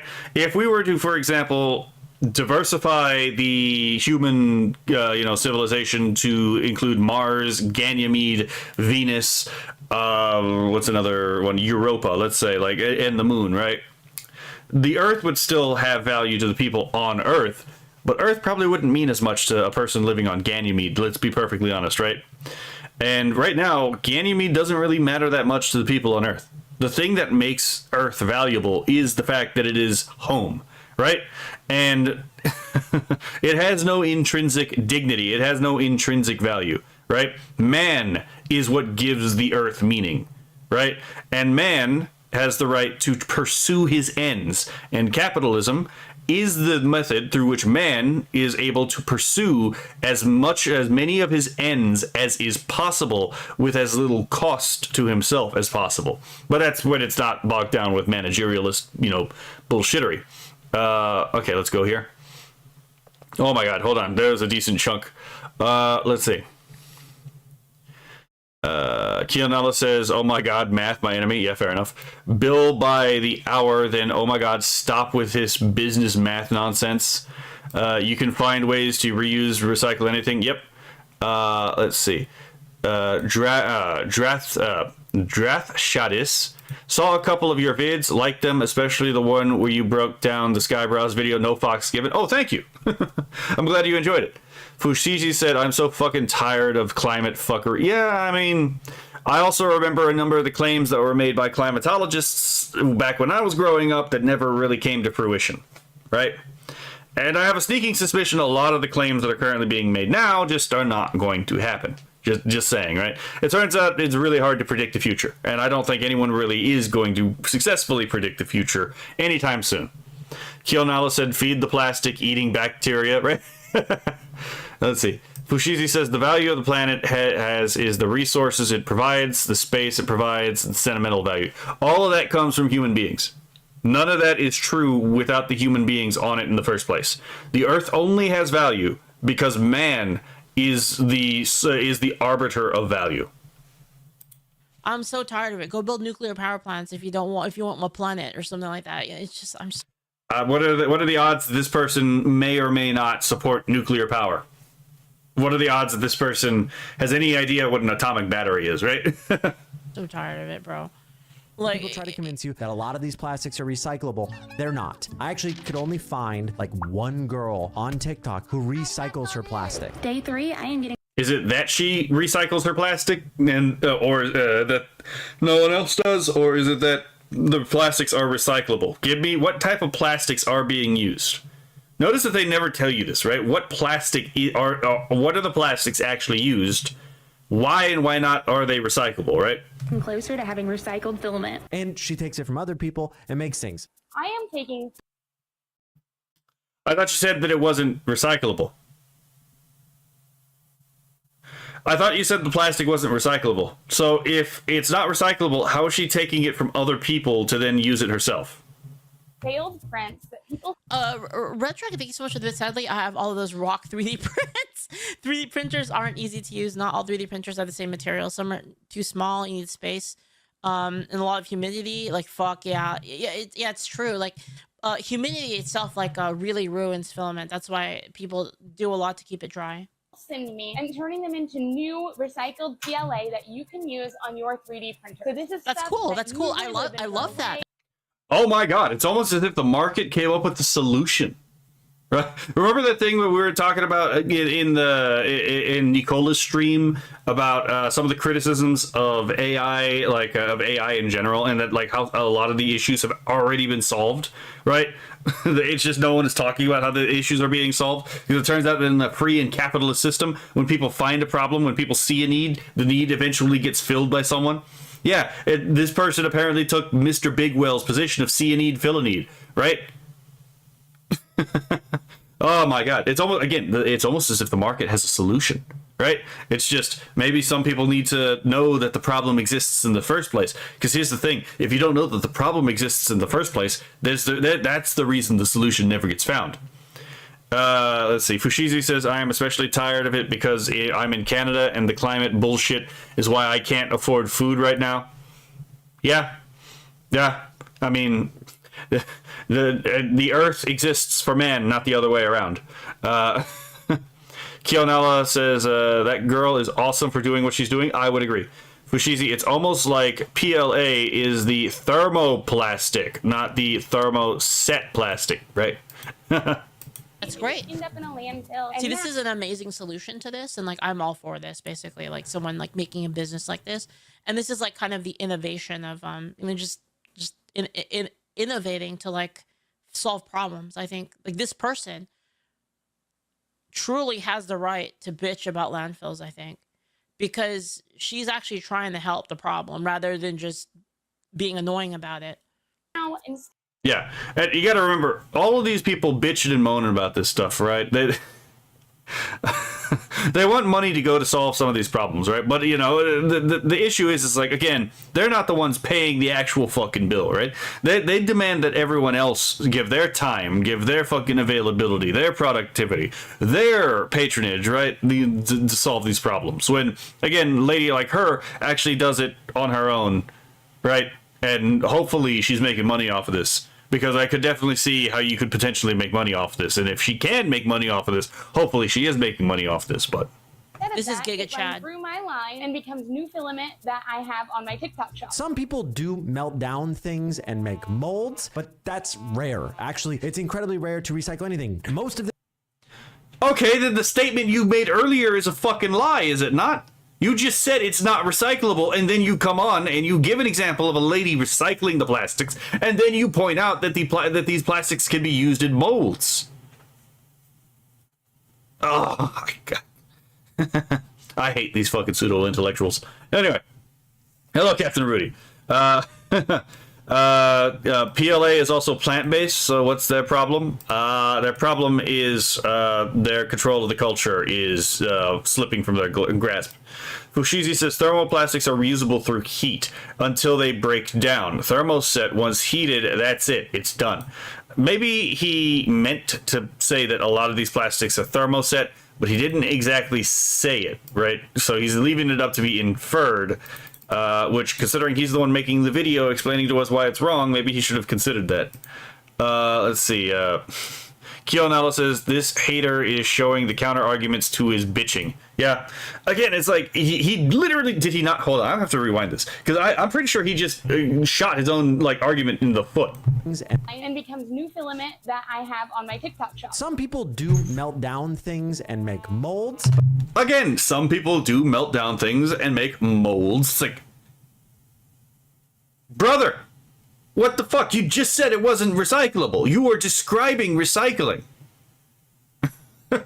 Like, what is this? But that's rare. Actually, it being rare doesn't mean it can't be done. It just means it isn't done often, usually for like cost reasons.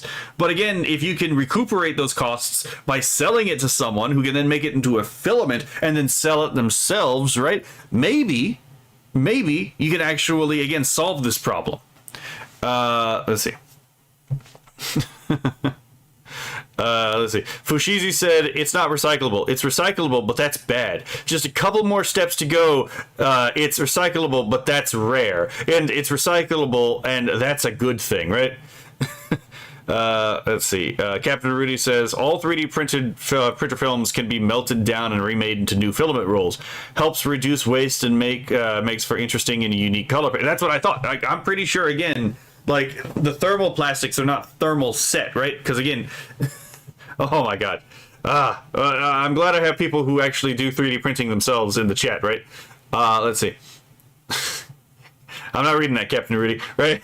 Nice try. He sounds like a grifter. I would agree. Hello there. Name I cannot. Wait, is that you, Long? No, long time no see. Hold on. I need to check something. Incredibly rare to recycle anything. Most of this will just end up in the landfill when you try to print the dragon and fail, and then go to Etsy and buy it there anyways. Y'all 3D printing. That is not an argument against 3D printing, though. That, like, what are we doing here? What is this? This is an incoherent mess, and now that you see it's an incoherent mess. Oh wait, no. Fang Sheng Miao Meng Dian Zi Shu. I know I butchered that. I have no idea how to read those tones. But welcome. Sussy Bakas, exactly. Fushizi says, yes, thermoplastic is exactly not thermoset. It's by definition a different thing. I think there's a little bit of intentional obfuscation here, but I can't prove it. It's just like a suspicion I have in my bones. But again, he's like, okay, if you can't do it yourself, you're just gonna fail and then like throw it away, and then you're going to what was it? And then you're gonna like go and buy it anyway from someone else. It's like, did the person who's actually printing it and selling it online is doing a service, because they are by definition preventing more people from doing this themselves, because if they weren't doing this, then there would be more of an incentive to learn how to make the 3D print yourself, when instead you could fail once and then decide to just get it instead of failing over and over and over again and wasting all that plastic. So by your own logic, the 3D printer online is still actually doing a service. What the fuck are we doing here?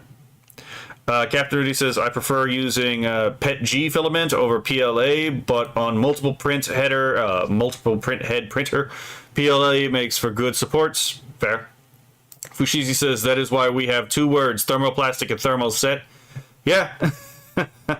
Captain Rudy watched 5 consecutive streams and sparked the watch streak. Thank you for your thank you for the streak. I knew it. Okay, hello, Long, right? long time no see, indeed, right? Let's see. I'm not gonna say anything because I'll glow. Yeah, fair enough. That's entirely fair. Let's see. Fushizi says, just because I am retarded and can't make it work, that means you should never try it, and I'm angry. Honestly, that is definitely one way to interpret this. Dragons and selling them are crazy. Even if we ignore the cost and the waste, there is just a negative stigma with 3D printing in general. I mean, yeah. Again, the waste thing doesn't really bother me. Again, I've met and talked to people in the sign industry. The waste issue in the sign industry is real, and it is an issue. But the problem is it's not a solvable issue, right? Again, But I digress. One day maybe I'll be able to get someone in the industry to like talk about it on stream. Maybe. I'm not making a promise. Listen to this guy who owns a 3D printing business. Yeah, there is a bias against 3D printed products, and even among people who are 3D printer people themselves. Let me give you a concrete example of this bias. This story is just, it's just history, basically. Truly, time is a flat circle. It's like a cycle. It's like, oh boy, here's a new one. Here's a new one. Oh, photography, computers, Photoshop. This is just the newest one, basically. Just people just bitching. Bias in action. All They the said, time, I man. love Just that this product worked bitch. as marketed. The only problem I have is that the product was clearly 3D printed and not injection mold. If I had known I could make this myself, I would have. No. This seems like a ridiculous complaint too. It's like, oh yeah, it's 3D printed, but not injection molded. It's like, my brother in Christ. Injection molding is still a machine doing the molding and the creation, and it's still a human being who had to make the 3D injection mold in the first place, and a human being who had to do the modeling for the 3D printer. You are being facetious. You are just, you have a preference. Yes, that you're okay to have a preference, right? I, for example, don't like cubism, but I have other people, but I know people who really love cubism, right? I can't stand it. But, you know, there are other people who do, right? Like, I personally like Art Deco. I like Art Nouveau, right? Like, I like organicism. I don't have a particular... I'm not a big fan of, like, modularism. So, like, let's just talk about, like, architecture, right? Like, but at the same time, if someone likes modularism but doesn't like organicism or, you know, Art Nouveau or Art Deco, hey, that's fine. Right? I mean, these artistic, you know, again, they're meant to fulfill different functions, but yeah. So this is the classic thing of, I'm going to take a subjective complaint and pretend like it's objective. Well, this is going to be a lot longer of a video than I thought it was going to be. You wouldn't have. You wouldn't have, because I didn't just go to Thingiverse and download this and push print. I designed it painstakingly. Now listen. Yeah. This guy isn't actually making anything crazy. He makes it sound like he's sculpting like insane Warhammer figurines. Okay, well, what is he He's making? not. If you go to his website, he's also kind of making junk. Wait, so hold up. So you're just basically saying that his stuff is shit because you just think it's bad? Yeah, it's literally the whole, again, the subjective critique masked as an objective criticism. Every fucking time. How often does this happen? Right? Again, my fellows in the AI art community and in the AI music community are absolutely familiar with this fucking, you know, tactic. That's it. You're basically negging a dude who's trying to be creative and trying to start a business. And you're just saying, like, his stuff is shit. It's not good. It's shit. I mean, like, I don't really see, like, what's the difference between this and other shit I've seen on Etsy. He's not. If you go to his website, what's the difference? A wall stand mount for a home photo? I mean, that seems like a pretty cool thing that anybody could use. Yeah, it seems like it's actually useful, right? It seems like it's literally like the form is defined, you know, it meets the function kind of deal. But yeah, okay. Let's see.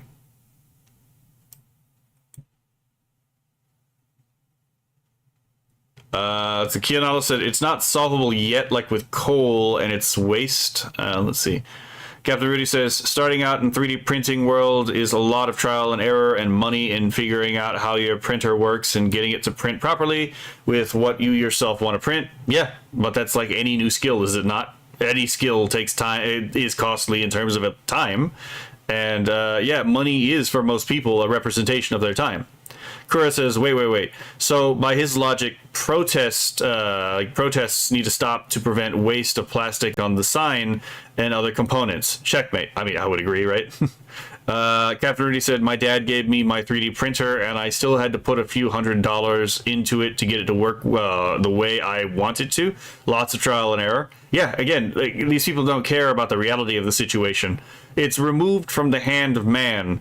but it's still under the control of the mind of man. But they place too much emphasis on the hand of man and not his mind, right?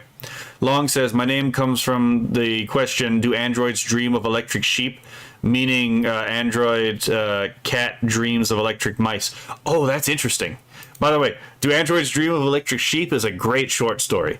Let's see. Captain Rudy says, what about Rubik's Cubes? Right. I love most type of arts, says Kionala. Kura says, truly a several-sided argument. Edo-sen says, injection mold is more energy / time consuming than 3D printing is better for mass production. Yeah, but let's be fair. How much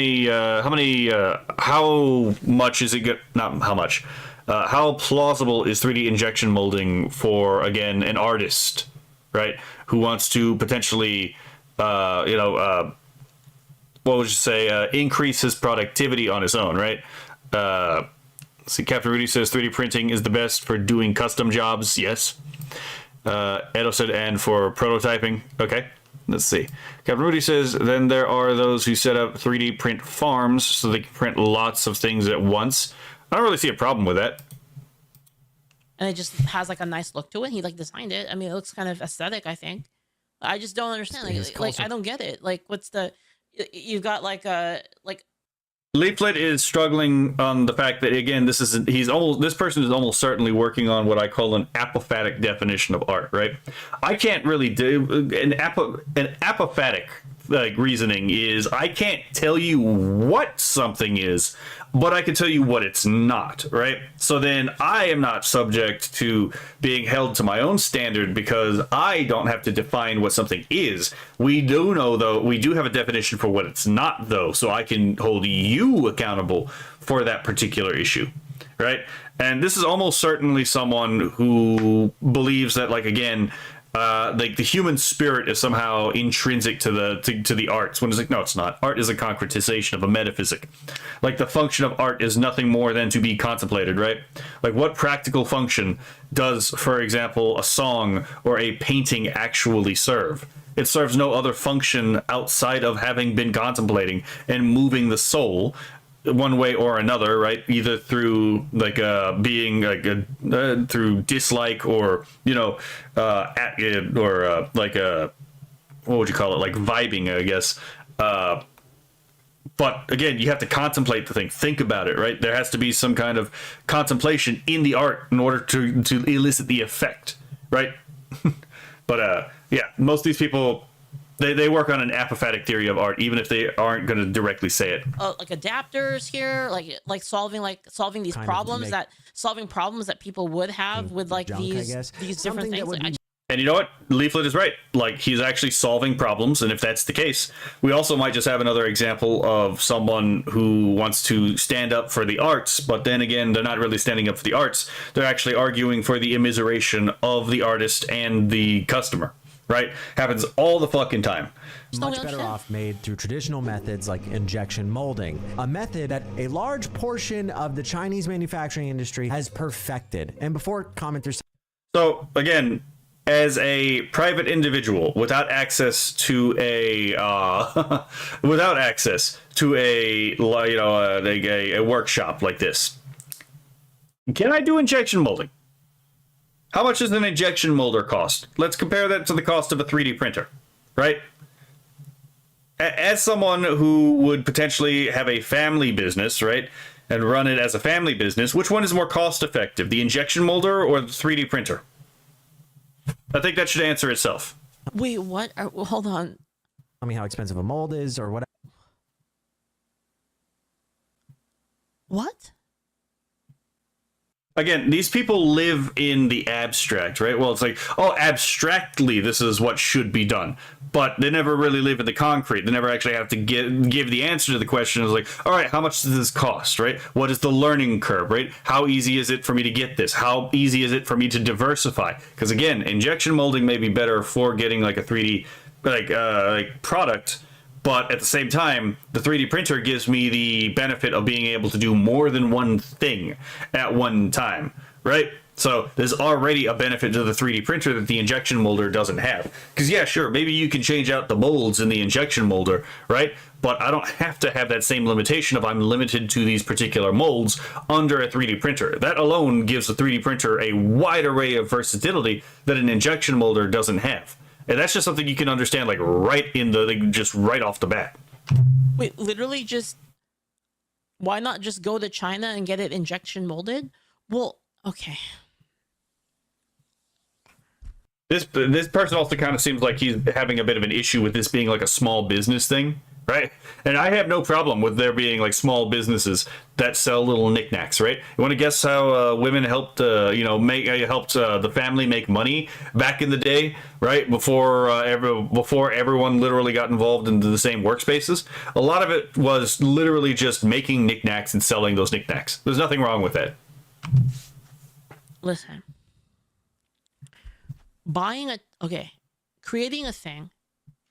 Listen, creating a thing and then making a lot of them to keep in stock is a completely different logistical thing than like taking pre-orders, like setting it up so that you have enough funds, you have enough upfront liquid investment money in order to actually buy the injection mold and then buy the minimum print amount, basically. Martyr of Sound, thank you so much for the prime. Thank you. You need to actually have a lot of capital up front in order to like actually keep stock. And not only that, after you do that, now you have to store it somewhere. So like, where do you live? Like, do you live in a place? Do you have enough storage space to actually like store like boxes of these things, in the hope that eventually you'll profit off of them? Again, the guy making this video does not live in the concrete reality. He lives in his own head, right? He never actually had to ask the question, what are the actual logistical problems of this suggestion I'm giving people? And as Leaflet could see that like right away. Some people just want to just make it because they get a 3D printer, so that 3D printer is basically saves them on space and also allows them to make things on demand. So that's the reason why you would do that. I mean, like, why do people do print on demand rather than print on demand is like more expensive than like if you were to buy like, thousands of shirts, right? The reason you don't do that, the reason you do print on demand is because it's way, it's less of a hassle to have to like actually have the upfront costs and then have the storage space to actually store all that stuff. Like, injected mold, yeah. It's really not that bad, especially when you consider how much people are spending on print farms and the likes. Here's how much it cost me to set up a 3D print farm in my house. All right, so currently... Well, see, but the thing is those 3D printers can make anything. And obviously the cost is going to be higher, right? But they can be transformed into making literally anything. Yeah, so the injection mold may be cheaper to make a specific object, right? But you're going to need a new injection mold for every single new item that you're going to try, whereas you only really need one 3D printer in the same filament to do, again, multiple jobs. So yes, while the injection mold, let's just give them that the injection mold is actually cheaper to make items, it's still cheaper to use the 3D printer because the 3D printer gives you more versatility. Okay, I'm going to catch up with chat because it looks like there's been a bit. Pushizi says, so it's SCP-055? Got it. I have no idea what that is. Captain Rudy says, I personally love the idea of print farms. People have made an entire living off print. I don't have a problem with print farms either. If you can make it work, right? Like, I don't have a problem with any of this. Kionalo says, that's the thing all artists have to balance is quality and price. Yep. Fushizi says the definition of art is literally just SCP-55. Oh, okay, I'll have to look it up. Let's see. Captain Rudy says, you're so ugly you could be a modern art masterpiece. God damn. That is a real burn. Kionalo says, how high quality can I go before the quality is negligible or out of price ranges where we are willing to pay? Yeah. Captain Rudy says, I'll inject their mold. Long says, yes, in China, some headphone manufacturers typically use 3D printing, plastic printing to customize headphones at large scale. I mean, it would make sense. Kura says, the guy making the video has never once had an original thought. I would agree. Ooh, hold on. We got a Oh, a Billy suggestion. Hold on, I'm gonna have to put that in the queue. Which is different from creating like a single mold that makes a lot of one thing and having to pay for the sampling. You're gonna have the upfront cost to like buy the sample, buy the mold, and then do the production run and then ship it all the way from China, right? And that's and guys, I know about this because I sell stuff online. Shop.angelstore.com, by the way. Based. New Fumo's coming soon. But we do this as well. So that's how come I know about this. I have 64 different 3D printers. I have another This is 4 about on flexibility. The way. They're Yeah, almost exactly. all the exact same model. Okay, so printers 65 to 68 are on the way right now, but altogether, I've spent over $121,000 on just the printers alone. Now, on top of that, I also had to buy the lighting, the wood shelves, the racking, all of the filament holders, basically everything else that you see there. I either bought or I printed. Probably worth another couple $1,000s. Okay, I'm gonna go back for a second to the 3D printed dragons because that's the real issue within all of this. It's not actually selling the dragon either. It's scamming you into buying a file and promising you're gonna make money. Future Carter. Okay, well, When I mean, that was is a actually problem. Finishing this video and It's not really like a problem, really. It's not really like, in my opinion, it's not really the person selling the file's problem. It's, I mean, because could you possibly make money off of it? Sure. You could if you like had the right business strategy and stuff like that, right? And it's just a lot of people are retarded. Well, they'll see this and they'll be like, oh, this is an easy way to make a ton of money. So like, well, I mean, you just buy this. It's like... The problem here is that this would actually make college itself a scam, right? Let's be fair. How many people are told is like, oh yeah, do this, and then you'll be able to make money off the thing you just got a degree in, right? Yeah, most people don't seem to be able to do that, right? So it seems like that's bad advice, and if bad advice happens to be scams, it's an interesting thing to say about college, right? But yeah, no, this happens all the time. People start up businesses, and then most businesses started up that, you know, don't exactly succeed because people don't really realistically evaluate the costs and the risks involved, right? It's especially since if you're going to start a business, you're the one shouldering all the burden, right? And you may have to take out, you know, depending on what you're doing, you may have to take out loans in order to actually get off the ground. But, you know, I digress. Adding this dragon graphic, my editor found something kind of crazy. If you go to the... It's basically like, how is it their fault that you're retarded? Yep. You know, like, I don't know. It's not a promise, most yeah. states have them. What is this? Businesses are always about risk. That's what the business is, a risk assessment. And if you make a bad risk assessment, then you get fucked. That's how it's always been forever. This is literally on a website that is like made for things made in Nebraska. I don't think 3D printed dragons are like unique to Nebraska. During all... No, but someone in Nebraska can sell 3D print, you know, dragons that they 3D print, right? So like, so by that logic, it's like, should I be upset if I go to like a Japanese restaurant and then they're selling sushi, even though I can get sushi outside of a Japanese establishment? Right? It doesn't seem like sushi is actually unique. It seems like sushi originated in Japan, but it's not really unique to Japan anymore. Right? Or what about, like, again, like soup? Like ramen soup. Like, that was a Chinese dish. Right? Should I be upset that, like, I go to Japan and they're eating ramen when ramen literally is the Japanese pronunciation of a Chinese dish in its name? This is kind of fucking ridiculous, to be perfectly honest, right? And he's like, oh yeah, there's this 3D printer who lives in Nebraska. Like, yeah, sure, you can sell your stuff here. What the fuck is the problem? Again, this seems completely arbitrary. He hasn't actually outlined a objective issue here. All of this, I actually went down the rabbit hole so far. I found the original lady who designed... Yeah, but what if it was a Nebraskan dragon? The dragon. Her name is Cinderwings. She is a jackalope dragon. There's more jackalopes than people in Nebraska. A well-known 3D model artist who sells things like the dragon and other toys that are, I guess, cool. Hi guys, guys, I made a new design and I'm really excited to show you. Normally I make things that are really detailed and this one is really simple and a quick print and really cute. So this is the sketch. I decided to make a tiny wide room and I planned out all the links and what the tail might look like. This is the model in Blender and this is the first rendition I did. Then I made a test print. So this is the first test print and it's so cute, but I didn't really like how its wings didn't move, so I think it's made another rendition. Looks exactly the same except I added loops on the wings to give them movement. And here is the new model. She sells commercial licenses, and according to Google, she makes a lot of money doing so. I refuse to believe, though, that a lot of these people on TikTok or Etsy are actually buying her licenses. There is so many of them that you can't convince me they are. Also, yeah. I would like to point out, and I don't know what Leaflet's position on this is, but I don't really care, to be perfectly honest. I actually think copyright has been a detriment to the human race, to be perfectly honest. I think it has caused significantly more harm than good. And I plan to do a commentary on a video about copyleft, which is an alternative to copyright. And yes, I know, right, left, pun, you know, but objectively speaking, copyright has literally more benefit to a leftist worldview than copyleft does.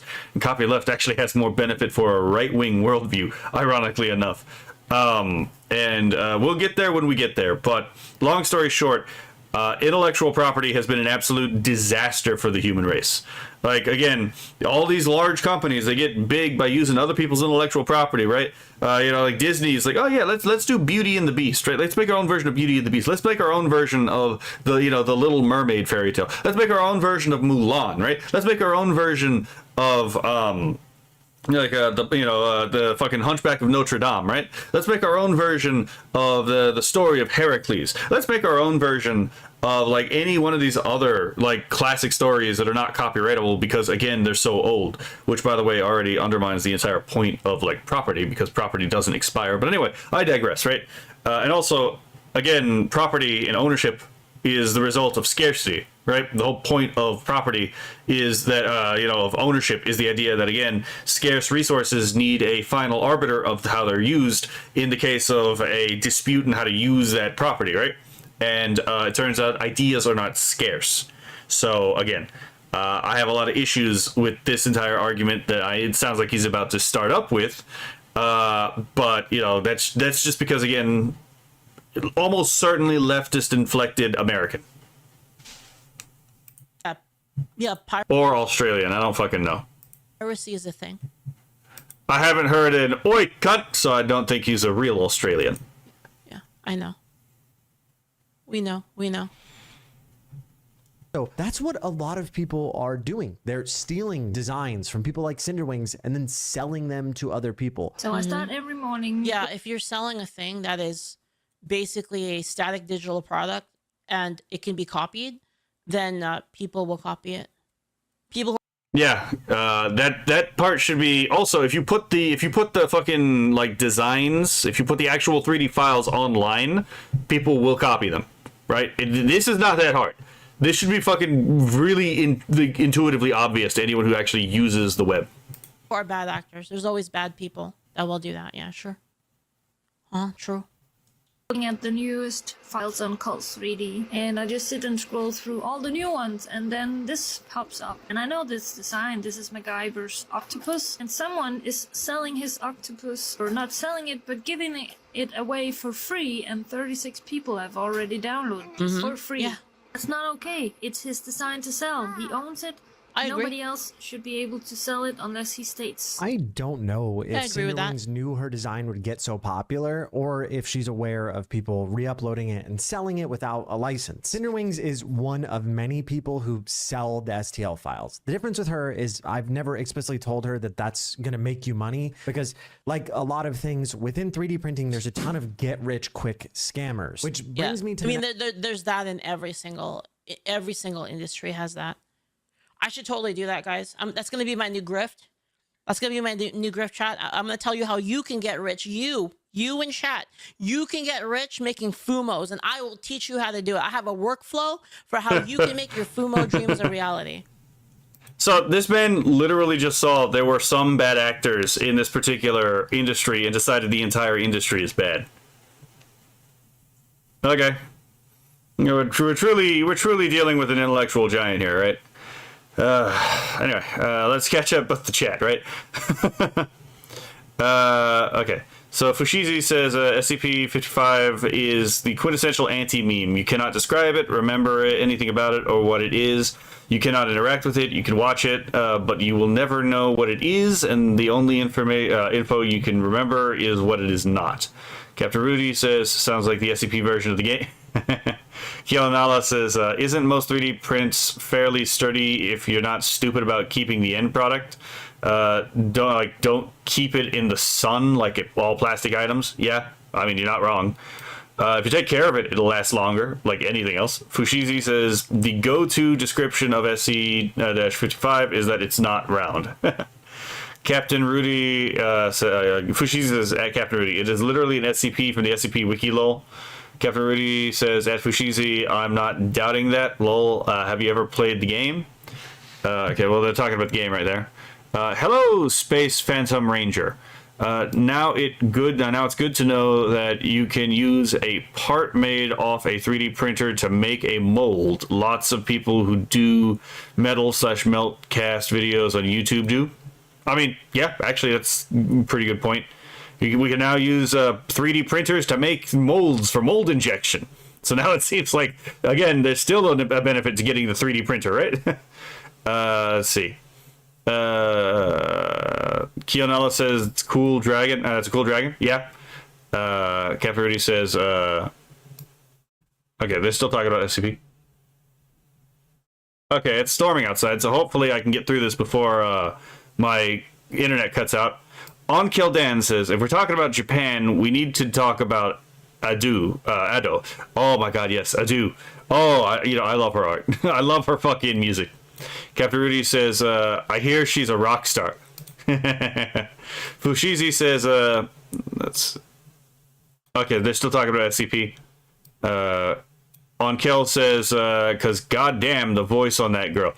I right? Oh my god. Captain Rudy says, by the way, what was up with people accusing Adu of getting plastic surgery after her face reveal? Well, that's kind of petty. That's ridiculous. Let's see. Onkel says Reddit talk as always. Yeah. Captain Rudy says, I know, I was just confused, like she literally just revealed her face. How the fuck do they know if she has plastic surgery? God forbid she's a physically attractive woman. Let's see. Onkel said she did like a little side profile reveal since she's now comfortable with herself and people went crazy with it. Absolutely ridiculous. I don't even care about how she looks, but her voice, though, that shit is angelic. Yep. Hello, Kub Con Queso.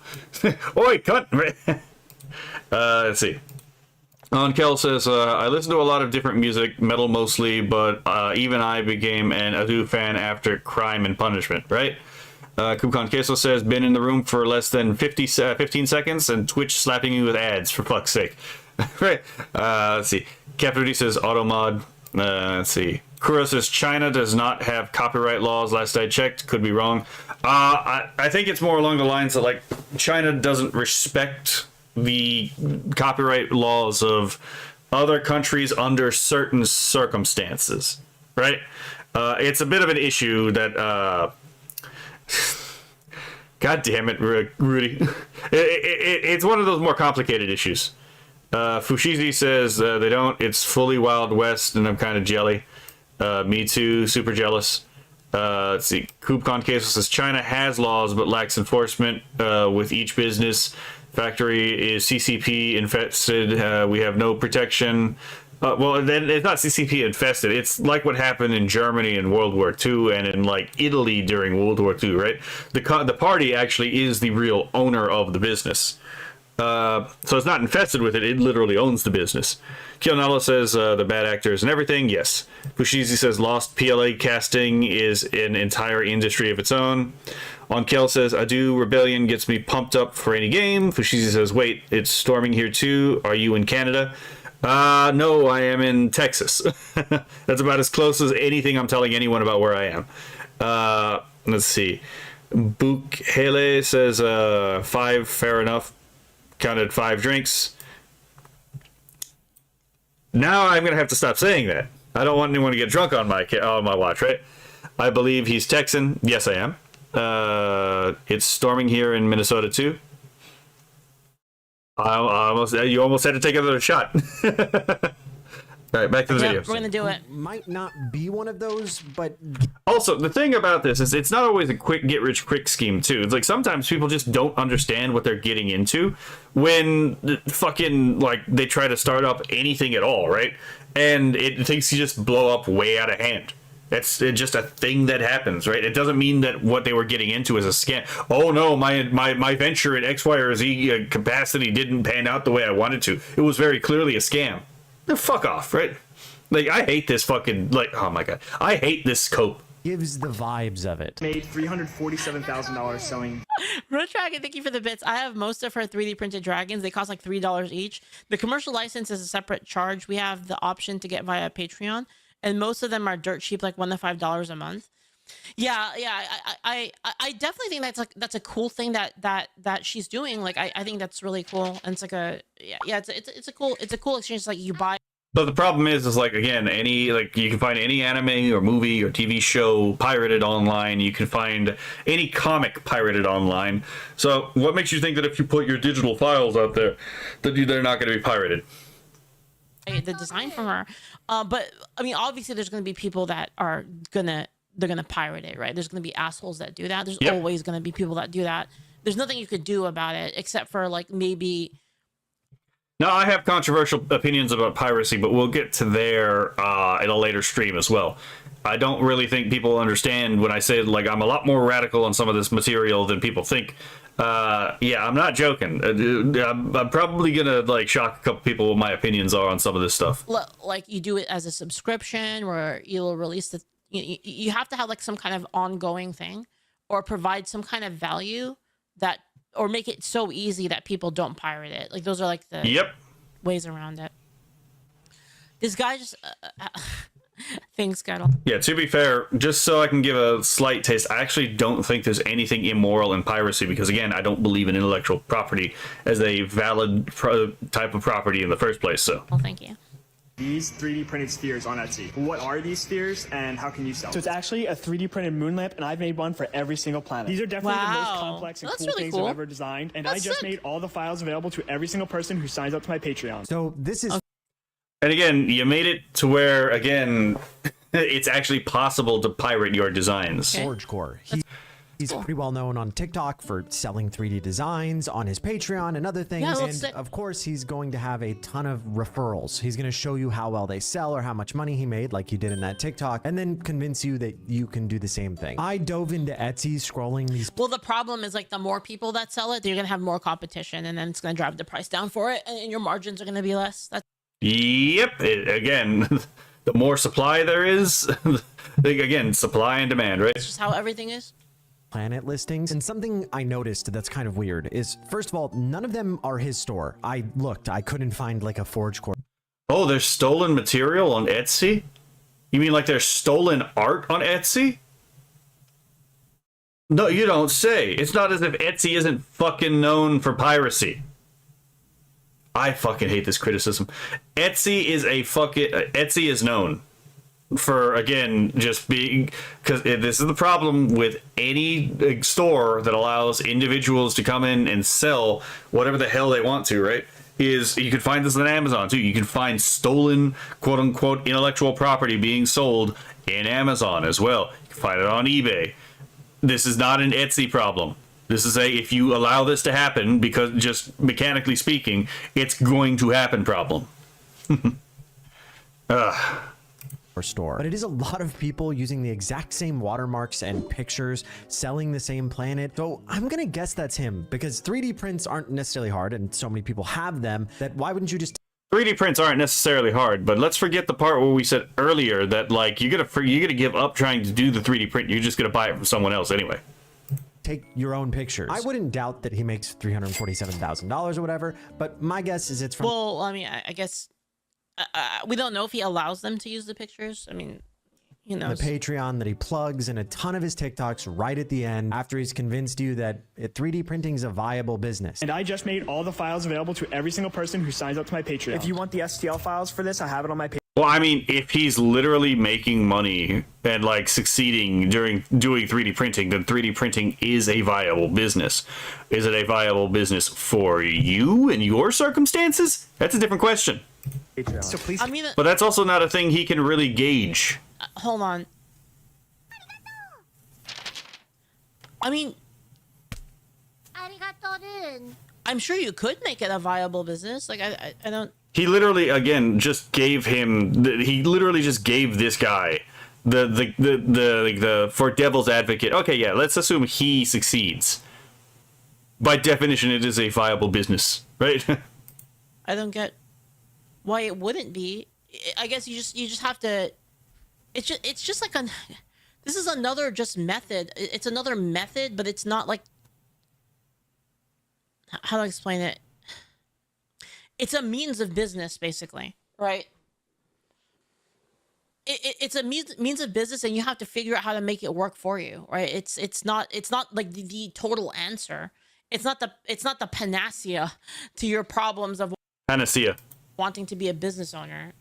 Comment what you think I should make them be. Every single industry has gurus telling you that you can get rich quick. It's not unique. And when it comes to a lot of these things that ForgeCore is telling you are going to make you a lot of money, the reality is these markets are already taken over using way more efficient methods. Because look, I found the Alibaba listing of almost nearly an identical thing. Not to say that they didn't take it from him, but I don't think he necessarily came up with the idea of a planet light. Due to people like ForgeCore. All you gotta do, chat, is that you get the design, right? You buy the design, you print it, and you put made in America.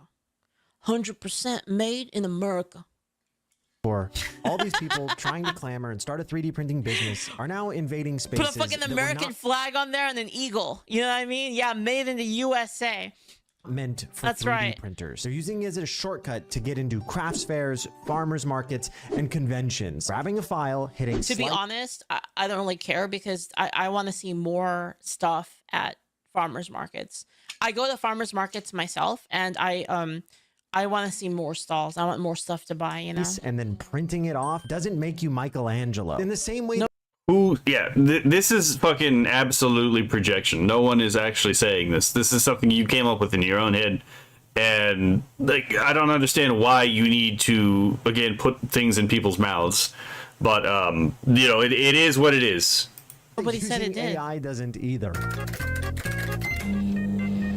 Wait, what?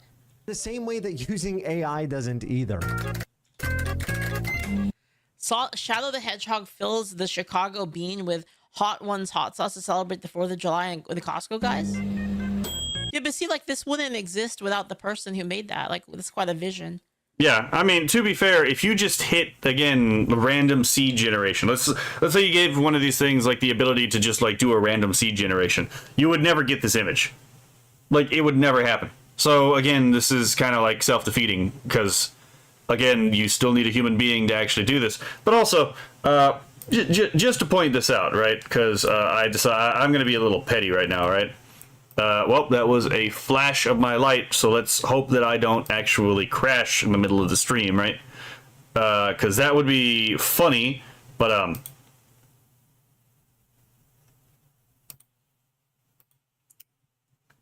I think there's a substantial difference between that shadow picture and, for example, this, right? Far be it from me from like pointing that out, right? But let's go for another one, right? Let's go for another one that it's like, okay, yeah, I mean, it really is what you make of it, right? I think this is substantially a different category of like aesthetic, you know, evaluation than the Sonic the Hedgehog thing we just the Shadow the Hedgehog thing we just saw, or again this right here. I think it took a little bit more effort to make this than it did that, but you know, I digress. Right? None of those would have been made by random seed generation. You kind of needed a human being to get all that. So before we go, let's catch up with the chat. So, Italy World War II was just there for vibes. They didn't do shit. I mean, they did, just they were the least effective, right? They were the first to fall, yeah.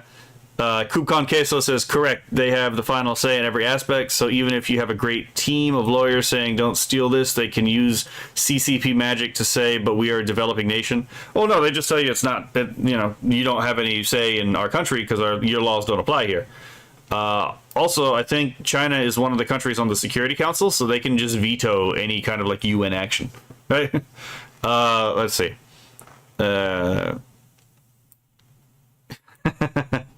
Kianalo says, I'm in Texas. That narrows it down a little. Oh, so little, right? Cap Rudy says, hey, Texas, do you personally know X count? Yeah, no, right? Let's see. Kubcon Queso says, thank you. I pulled that song up. I do love me a good hype song. Ooh, nice. Let's see. Onkel says they got F'd at every battle they had and needed German troops to support them, and somehow still lost. Let's see, does X count live in Texas too? Yes, he confirmed it. Exactly, they drained precious resources and made our job easier. Like, at Fushizi, yeah, right, Italy has always been a drain on any side they fought with, to be perfectly honest. Chicken Tender says, fair enough. I thought he had a gun for a demo mat, but I didn't know where he lived. Oh my god, there's so many. Texas Sweetie Pie VTuber.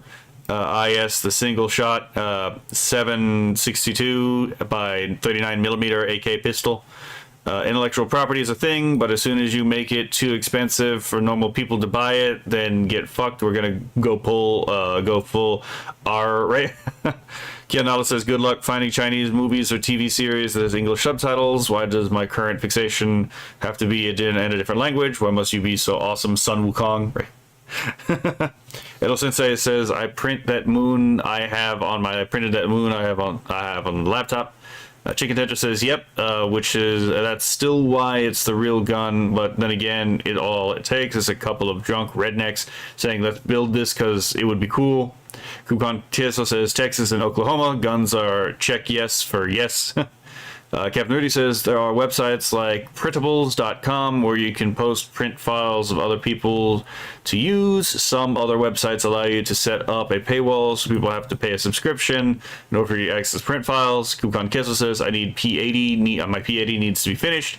My SBR pistols are, well, legal, thanks ATF for ambiguity. Hello, thank you for the follow on Keldan. I need to set up that alert system. It's like, hey, Cosmet, got a jet, have a good one. Everyone else, have a good one. Oh, thank you for stopping by, Kura. I know you're probably long gone, but still appreciate that you dropped by. Chicken Tender says, I wish Iowa was better about guns. I'd love to be able to get a full auto or just forge some of the big boy rounds out here, but I'd be a poor boy. But fair enough. Chicken Tender, P80, need to look up later. Message got swallowed. Kubcon Queso says, I have bought a 3D printer stuff that was not owned by the printer. My Jabba the Thick must have. Hello, Renegade Shuriken, right? We're talking about 3D printing. Let's see. 3D printed Frogan. That's a horrifying idea. Go to school. Fair. Let's see. Kubcon Queso says they went under as a company, if I recall correctly. They had shite customer service. Kubcon Queso says, lol, those Big Macs were extra cost. Frogan is lipstick on pig, full haram. You'll never go full haram.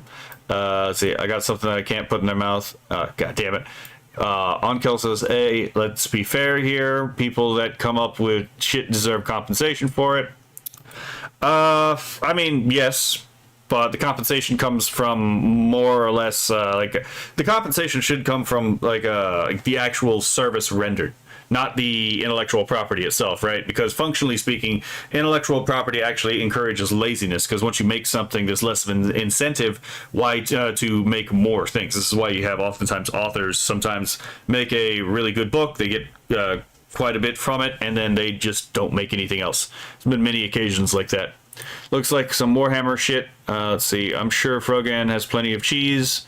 There's goes my lunch.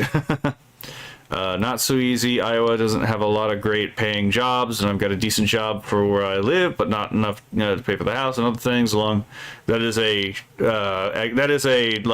concrete counter example. Let's see. Bupela, salutations, your highness. God damn it. Hello, Bupela. I love Cathedral Song. Oh, thank you. Only country video, anything, only country that vetoes anything in the U.S., yeah. Being here, there in 2015 was eye-opening. I had to fudge my in-country records to show I was not former military. Fair. We're almost caught up. Let's see. Wait, P80 was a company, and yes, Frogan is full haram. Perhaps we should change our mindset. Such an assembling one ourselves. Heard a fair enough. Damn. I came in late, missed the beginning. Fair enough. Damn it. Hello, Sequence Girl. Sorry, I'm accidentally getting Boo Huckley to drink every time I say a particular phrase. But I can't help but seal clap. Like, I love to do that. I want to be able to build a .357 semi-auto gun for deer hunting. Ooh, that sounds really nice.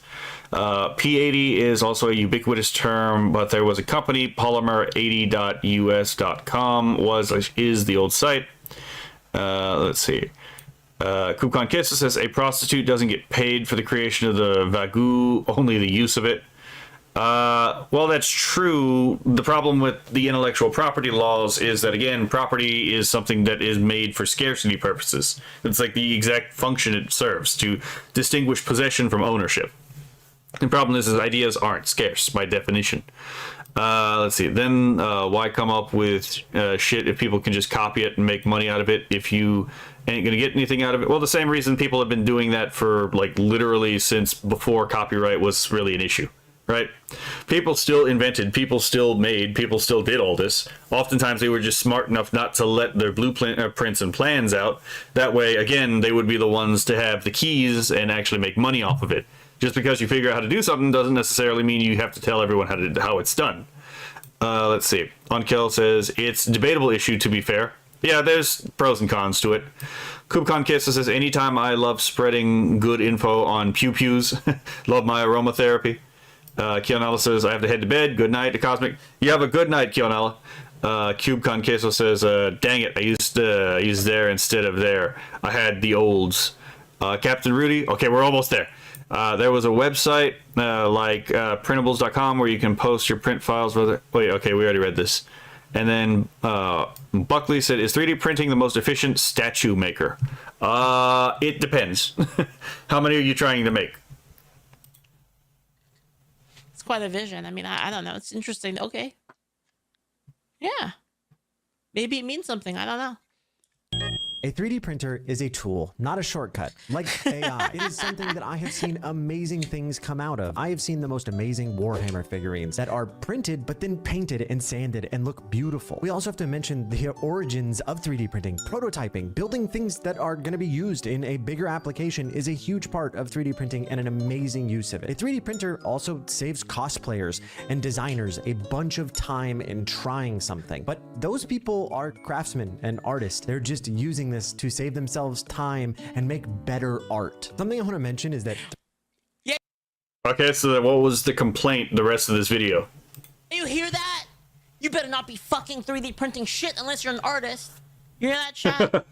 You better have a high rank art skills. You even dare to buy a 3D printer. What the fuck's wrong with you? 3D printing is not new at all. It's something that you're seeing everywhere, especially in your wife's boyfriend basement, and of course with the rock memes. But really, in your wife's boyfriend's basement? Okay, I see what caliber of person we're dealing with here. It's been around since like 1985, when a guy named Dr. Hideo Kodama and then... Yeah, we should have licenses. We should have, what we should do is we should set up like licenses where like you have to prove that you're like an amazing artist or a cosplayer, you have some kind of art skill before you're even allowed to buy a 3D printer. True, real and true. Short after, a man named Chuck Hall would go on to create... You have to graduate. You have to graduate from art school, and then you can get a 3D printer. It's like a requirement to buy one. Yeah. To be fair, she's doing a reductio ad absurdum for like rhetorical purposes, right? Resin printing. The STL file format actually is still used to... AI too. Yeah. True. In fact, you can't even use AI if you're a programmer. Only artists. Only art school people can use AI. Today, when we're printing, the most common printer... But then they can use writing. They can use writing AI, and they can use programming AI. I do have our conversation with Ember Paradox on AI as like used by writers in the queue. There's a bunch of these technology videos I kind of want to react to. And the 3D printing one is, again, just to show it's like, hey, the criticism of AI is not unique. A lot of this was also leveled at 3D printing. You can't. Only artists. Does writing count as an art skill, Leaf? You want a 3D printer? No, sorry. Writing is just writing. That's not the same as real art. Jackler. Thank you for the bits, though. Thank you. She is mistaken here, but that's because she is committing a category error. Yeah. You're going to see is actually called an FDM printer. It's the extrusion kind and not the kind that they were using back then. This style of printing, FDM, is only possible because of an open source project called RepRap, which was not too long ago, which essentially sought to make 3D printing accessible to anyone. This project was originally aimed at like colleges or libraries or community centers, whatever it may be, to get accessible to everyone, but colleges, libraries, community center. Right. People interested in science and making things. Like almost all open source projects, though, obviously there's going to be bad actors. Iron Tiger says, I have some art degree. Would you like some fries with that? Yes, Iron Tiger, I would. Honestly. Holy shit, Iron Tiger's in here. I love seeing Iron Tiger's shit on Twitter. I love seeing how he fucking messes with these people. I would love some fries right now, but everything's closed. I really would too. Oh my god, I love potatoes. Spuds are fucking fruit of the gods, right? If spuds are good at anything, you get a baked potato with a lot of cheese in it. Oh my god, it's so good. You got mashed potatoes, that's good. You got French fries, those are good. You got potato wedges. Oh my god, those are good. I'm sorry, my 1/16th Irish kicked in and I have a massive need for potatoes. Going to be people coming in looking to milk every single dollar they can out of it, and unfortunately that's what's happened to 3D printing. This is not necessarily... Well, it turns out love of money is apparently evil. Right, except unless that love of money is the state loving your money, in which case you have to give it up, right? Unique to 3D printing, as I've documented on this channel Ooh, before. some tots. Who has tots right now? Oh, that's another tots? good. That's another Sonic good one. Has tots, right? I think Sonic's closed though. But it is a problem that is growing, and it's kind of going everywhere at the same rate AI is. It's just not talked about as much. I hope that I'm not misunderstood as some... Yeah, you're gonna see this is talked about. It's just not as in the open. You know, essentially moaning about when electronic music was invented or something like that. Because I'm trying to say that it's different using a tool versus a shortcut. A lot of people are just using 3D printers as a shortcut without... You could argue that digital art is a shortcut, but with Photoshop and Illustrator. But I digress, right? Someone who actually draws by hand. I digress on that because I also do vectoring. It's bad about shortcuts. See, I guess I just disagree with this entire premise. I disagree with the entire premise that shortcuts are bad. This all goes back to the idea that like pain and suffering and time are somehow sacred when no, they're not. They're really not. This goes back to the processionalist argument of art is a process, not a thing in and of itself, in which case it's like, well then why do I give a shit about what the art is, right? If it's a process and not a thing, then there's no point in critiquing art because I don't have any access to the process. Also, yeah, it goes back to that, right? I actually don't think process really matters that much. Personally, I don't know. I don't really care about it. I don't think it really adds up any value to the end consumer. Spending the time. Yeah, because like in reality, when someone is actually a customer, they're not paying for your process unless they're a patron. Patronages is one thing. That's like the only time you're actually being paid for your process.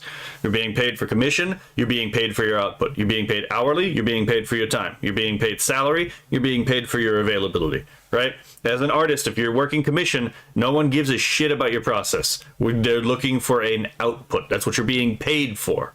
Right?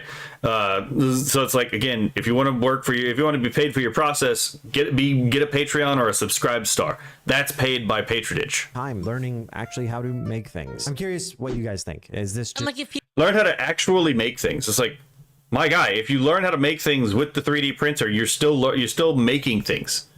Like, again, it's like, oh, it's removed from the hand of man. It's like, okay, so I guess a person like who, I guess people who've like become paraplegic can never do art anymore because all they can do is potentially command an AI to make art for them based on their own vision and ability to articulate their desire, right? What? People want to do that and say like this is an artisanal thing, like 100% made by hand, and like people love that shit, to be honest. Yeah, there's nothing wrong with like there is something special about like 100% made by hand, but it's like pragmatically speaking, if you're going to try to make a business, you can't rely on 100% made by hand, right? Because you actually have to produce, right? You can't just parasite off of you can't just be part of the unproductive class, which a lot of artists are, and parasite off of the productive class. No, you have to be part of the productive class itself, right? But I digress. I keep bringing back the same example of the pans and the knives, right? My cooking pans are handmade, like a person fucking took the metal and they used a hammer and they fucking hammered the pan. Like my cooking pans are like I've got these carbon steel cooking pans that are hammered. The handle is completely hammered, like hand hammered. All of it's hammered. My cooking knives are also like 100% like hand forged cooking knives. I don't think that they're better. Like I have stamped cooking knives and I think they're just as good, personally. Like when it comes to like actual utility of it, it's actually the same. But as a, you know, I still value the artisanal, like kind of sentimental value behind like a handmade thing. And I think that's fine. I do think there's a distinction to be made there to say like, hey, this thing, I took a block of wood, this dragon, I took a block of wood and I carved it by hand. I carved it by hand, 100% hammer and chiseled it, filed it completely by hand. And I think that there's an appreciation in that, like there's an appreciation in that, and it does have like its own value, its own separate value, I think, right? And again, which is completely separate from like utility. Yes, but it's not an all or nothing thing. Just because something is valuable because it's handmade doesn't necessarily mean something made by a machine isn't valuable as well, right? For distinct reasons. Some people don't really care about the process. They only care about the thing. And some people really do care about the process, right? And I think that they're both equally important in different ways. It just depends what kind of values like a person like would hold, right? For a specific, for like whatever that specific thing is, right? Because as much as I've criticized processionalism, right? Processionalism actually does have a use. And that particular use is that if you study the process, then you can see how an artist actually elicits a particular effect, right? And as a result, you can actually, again, improve your own craft by learning how they do what they do and then being able to replicate it through study and practice. But that's not what a processionalist often does in the arts. As an aesthetic theory, processionalism is one of those apophatic theories of art.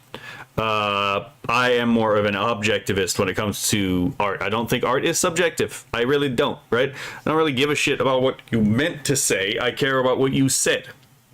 Right? It's like intentionalism. Intentionalism is like, it's very useful in holding an artist to account. What did you mean to say is the question, right? You can ask the artist. Then you can turn and look what was actually made. Does this say and do what the artist intended? If yes, then he has succeeded. If not, he has failed in some regard. And we can learn from that failure or that success how to communicate what we are trying to communicate, right? How to actually concretize the metaphysic we are trying to concretize, to make what it is we envision correctly in a communicable way that other people can understand it. That's the appropriate use of intentionalism as a critical, as like a aesthetic criticism. Just like, again, processionalism has a place as an aesthetic criticism. They are not complete aesthetic theories, which some people do try to make them into. And they do that to avoid accountability because this reduces it to a form of subjectivism, where you're no longer, since it's in the eye of the beholder, especially with intentionalism, then again, there's no standard other than perception to which you can hold the art to. But I digress. Let me give you a good example, right? Hold on. Before we continue, let me catch up with the chat, because it does seem like we've gotten a little out of hand here. OnKill says, but these days, unless you're gonna get anything out of it, people ain't gonna make shit free. I'm not entirely sure about that. It's not about being free. It's about the fact that, like, again, it's just not, it's categorically not the same kind of thing as property. Again, which is why it's like, it's not a free-for-all. I do think copyleft actually has a solution to this idea, and I'll do a video on copyleft one day and why it's superior to copyright, but that's for a different time. Captain Rudy says internet was sketchy, so wasn't sure if that one made it through. Not. Oh yeah, fair enough. Onkel said, I'm all for making things accessible for everyone, but sadly, our type of government is never going to allow it. Our type of government will is not going to last forever. Let's say that it will either have to bend or collapse under the weight of its own hubris. Boo Huckley says 1 to 25 statues. I would probably say at that point, well, I mean, if you get an injection mold and it's all the same statue, then it would be the injection mold probably. But the thing is like if you're trying to do more than one thing, again, the printer is going to be more effective. Onkel says, look at any community that tried to make themselves independent. They got shot down quick. That's true. Torstwolf, heavy leering. Hello, Torstwolf. Right? Onkel says, either way, either you play along or you get effed, sadly. That's true. Secret Squirrel, hello there.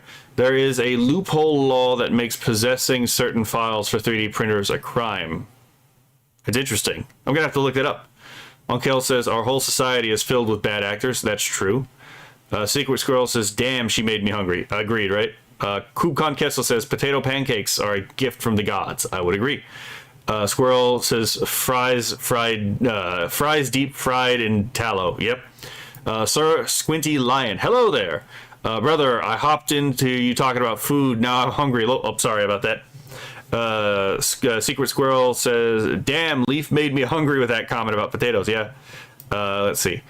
I'm head out and get to sleep. Have a good night, Uncle. I'm pretty sure I missed that, but I hope you have a lovely day. Kubcon Kiss. Okay, hold on. Let's see. What if you're paid hourly as well as commission? Well, again, the different pays are for different things. So if you're being paid for both, you're being paid for two different things. Kubcon Queso says, asked, what all these modern commies don't get about capitalism is that time equals money if you're working hourly. If you are trading your time and you feel the pay is too low, you make the choice to go elsewhere. It isn't about fairness, it is about choice. Same as being a buyer, and I would agree. Let's see. Ham the Third. Oh, came in late. I am too late to leer. Not too late necessarily, right? I'm probably going to finish this up, and this will probably be the last video for today. But there's probably still time for more commentary. How many of these people? Assuming the thunderstorm doesn't, actually just like kick me off the thing. Have plastic coat hangers. I'm sure a lot of them have these regular ass like coat hangers. They bought 100 of them from the store. They're not handmade. They're not handmade and nobody cares. There's nobody shaming people for saying like, oh, I can't believe you bought those like mass-produced coat hangers. Mines are only made by hand in Sweden. Yeah, but the made by hand is more expensive. It's easier to make the mass-produced stuff, and we all know this. And yes, that difference in cost is actually useful information to determine which one you should get, right? Boo Huckley says, is it true ranch seasoning is sacred in Texas? Well, I like ranch, right? I mean, ranch is usually associated with white people, and I'm a Tejano, right? But I love ranch. Oh my god! Anytime I get like chicken wings, I'm like, I need a ranch. I don't care if you put like hot sauce on it. I don't care like if you put any kind of like other thing on it. Ranch, damn it! I don't want any of that other stuff. I want the ranch, right? You give me French fries, give me ranch. Pizza. Oh, okay, maybe not that crazy. Sometimes pizza and ranch can go together. Not all the time, though. It depends on what's on the pizza. But ranch. Plastic hangers, I have those, right? I do too. Kubcon Queso says, no wire hangers. Leaflet has not seen Mommy Dearest. Oh my god. Right? Oh my god. For the people who were beaten with coat hangers as children, was it with the wire coat hangers or was it with the plastic coat hangers? I'd imagine the wire ones, so I'd imagine the plastic ones would break. Right? Like, who does that? Like, nobody does that. You know what I mean? And that's kind of my Again, these people don't live in the concrete reality. They live in their own abstraction that they confuse for being more real than the concrete reality. point. Is a lot of it is just really smug, to be honest. A lot of it's really smug. Like, I love my I love my handmade pans. I love my handmade knives. I don't walk around to people's like kitchens and be like, this knife is not even handmade. What a peasant.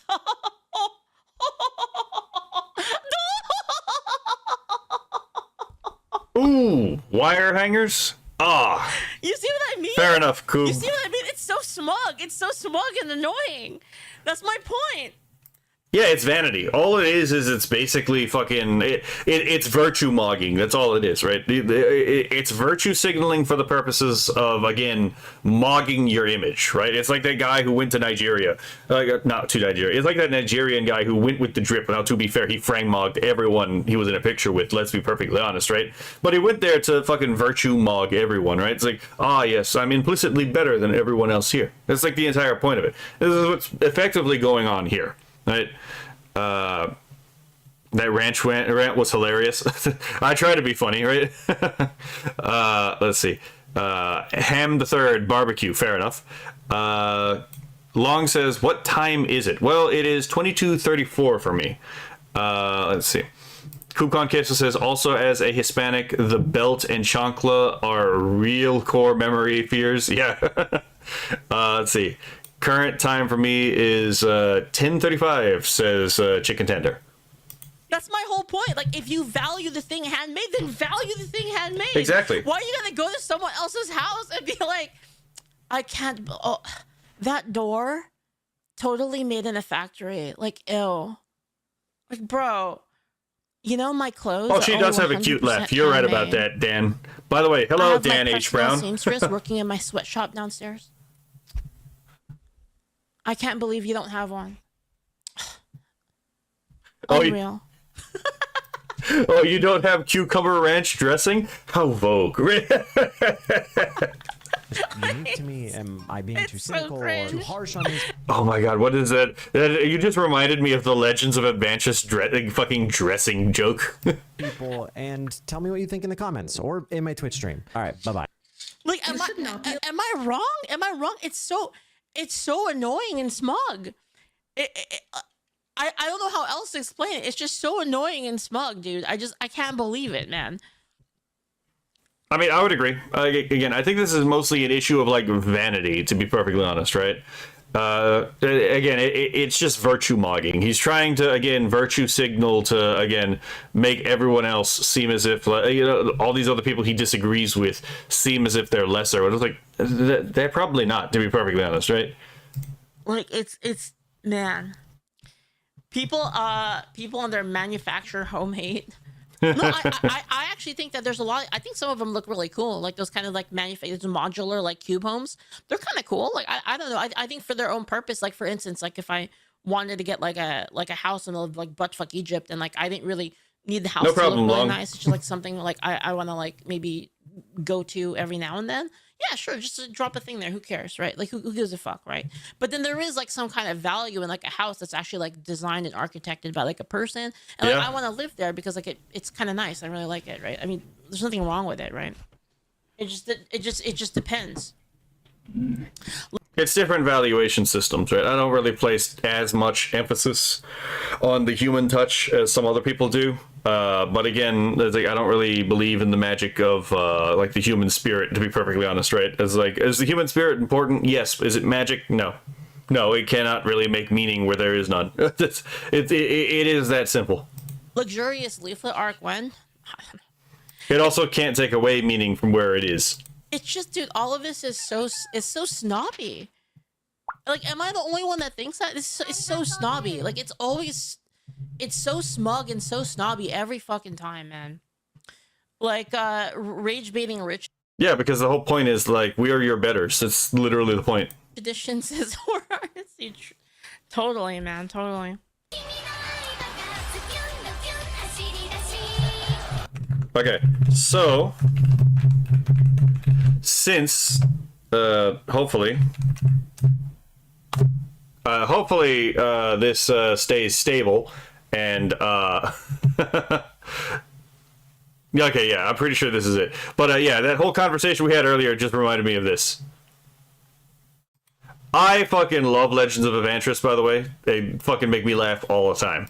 But their animations are fucking absolutely hysterical. So, as a treat, if anyone here hasn't seen Legends of Evantris, here's a sample of one of their out of context jokes. My mom always says she wishes she'd had a daughter. How often does she say that? Every morning when I get up. Can we get away from this depressing Duncan, how many sauces do you have? We don't need sauces. I mean, it's a little try. All right, sauces. What do you got? We've got a chili pepper sauce. Okay. We have a buttermilk ranch. Okay. Ooh, do that We one. have a mango compote. Okay. We have a mild, medium, and hot. Okay. We got yellow mustard, Dijon mustard, hot mustard, Cajun mustard. Oh, you want to know the rest of them? We have a soy sauce, a Oh my berry God. sauce, raspberry jam. Okay. Is there maybe a We have raspberry jelly. you enjoy? You could add to I want to know everything that's available to me. What? Italian dressing. Okay. Thousand Island dressing. There's a lot of items, okay. Caesar dressing. Okay. You have French dressing. No. You ordered French dressing? Yeah. Oh, that's what I wanted. So, I guess I'll eat this dry. My mom always says she. Oh man, I fucking love that joke so much. I think there's a lot of really funny jokes. Not all of them land, but there's a lot of really funny jokes from Legends of Evantris. So if you haven't seen them, give them a watch. They're actually really fucking funny. So Chicken Tender asked Gideon, who was the last person you killed? Might have been the clown. Yeah, exactly, right? Oh my god. That's another really funny one. The voice of the last person you killed tells you things about their life that no one wants to know. Kubcon Queso says Leaflet wants a bespoke manor with a well-insulated Quango pit. I only recently learned about Quango. Fair enough. But that was the blue. That was the one I want. Exactly. That was the one I wanted. Oh my god, that's so funny. But yeah. So, oh wait, I forgot to end the episode. Okay, so that'll be the end of this episode. If you're watching this on YouTube later, I hope you enjoyed it. Y'all have a lovely day. Okay. Okay, so the recording has stopped, and I don't know how long I'm going to be able to stream before the thunderstorm kicks me off the internet like it did last time. So I will watch the video with the Billy thing. I'll even link it in the description along. But I can't exactly use the video because can't speak the language. So I'll have to check it out later. But it's like I can't understand the language, so I'm gonna have to get someone to help me understand this video. But it's time to find someone to raid, and since the person I was originally going to consider raiding is apparently not streaming today, that means we shall go with a backup. I don't have a backup at the moment, so let's see who's on. Okay. Let's grab this. I'm going to make sure to put it in the description. That way, Kubcon Queso said, I need to get my Ko-Fi set up. You won the lottery I made. Well, part of it. Oh, thank you. Let's see. Fortuna. Oh, Leafu's on. Let's see who else is on. Okay. Just give me a moment to figure out who it is we're going to raid. Looks like a lot of people are off right now. Oh, Gin is on. I didn't know Gin is on. Possibly. He's not in the community, but he is actually a really cool guy. I told him about the AI stuff, and he was like, "Oh, that's actually fascinating." Let's see. Is Halo Eye in our group? I don't know. Onikana, Save Him, Frosted Fricks, Hinobobina, Jupiter's Office, Fleshy, Magic Angel. Oh, well, apparently the person I was thinking about raiding is on. Oh shit, that was the wrong button.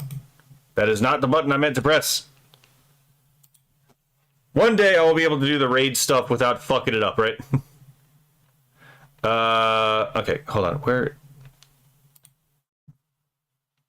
I'm having technical difficulties. My browser may or may not be frozen. Let's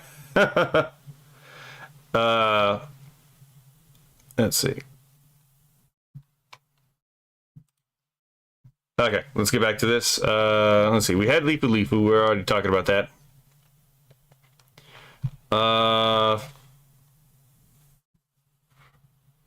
Let's see. This Palmetto Master, who's not one of this. Oh, Kodiak's on. Oh, but Kodiak's been streaming for like 5 hours. Holy crap. I don't know how long some of these people like stream for. Lady Chaos VTuber. Leaflet has been on for like 2 hours or 1.5 hours. And she usually doesn't stream for, it's usually not that bad. So,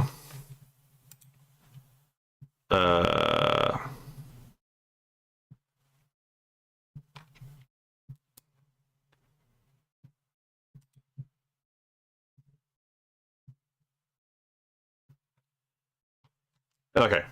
So I think for right now,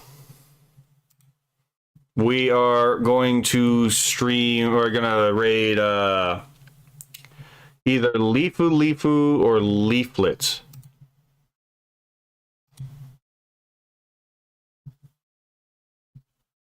Let's see, let's see.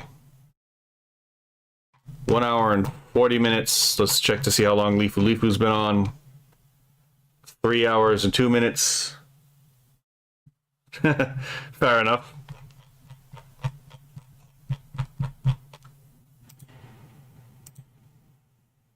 All right, let's see if we can raid Leaflet. I know last time I tried to raid, so there was a couple people still had a bit of trouble raiding. Oh, worked. Okay, hold on. Let me set this up. Anyone in the other in YouTube or Kick? This is where we're going. I'm not entirely sure. Actually, Leaflet should be on YouTube as well. So let me get the YouTube link. Because I still don't know how to raid people on YouTube.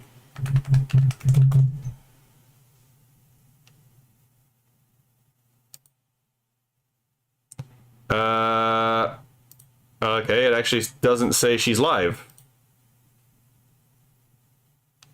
So I guess we're just raiding Twitch.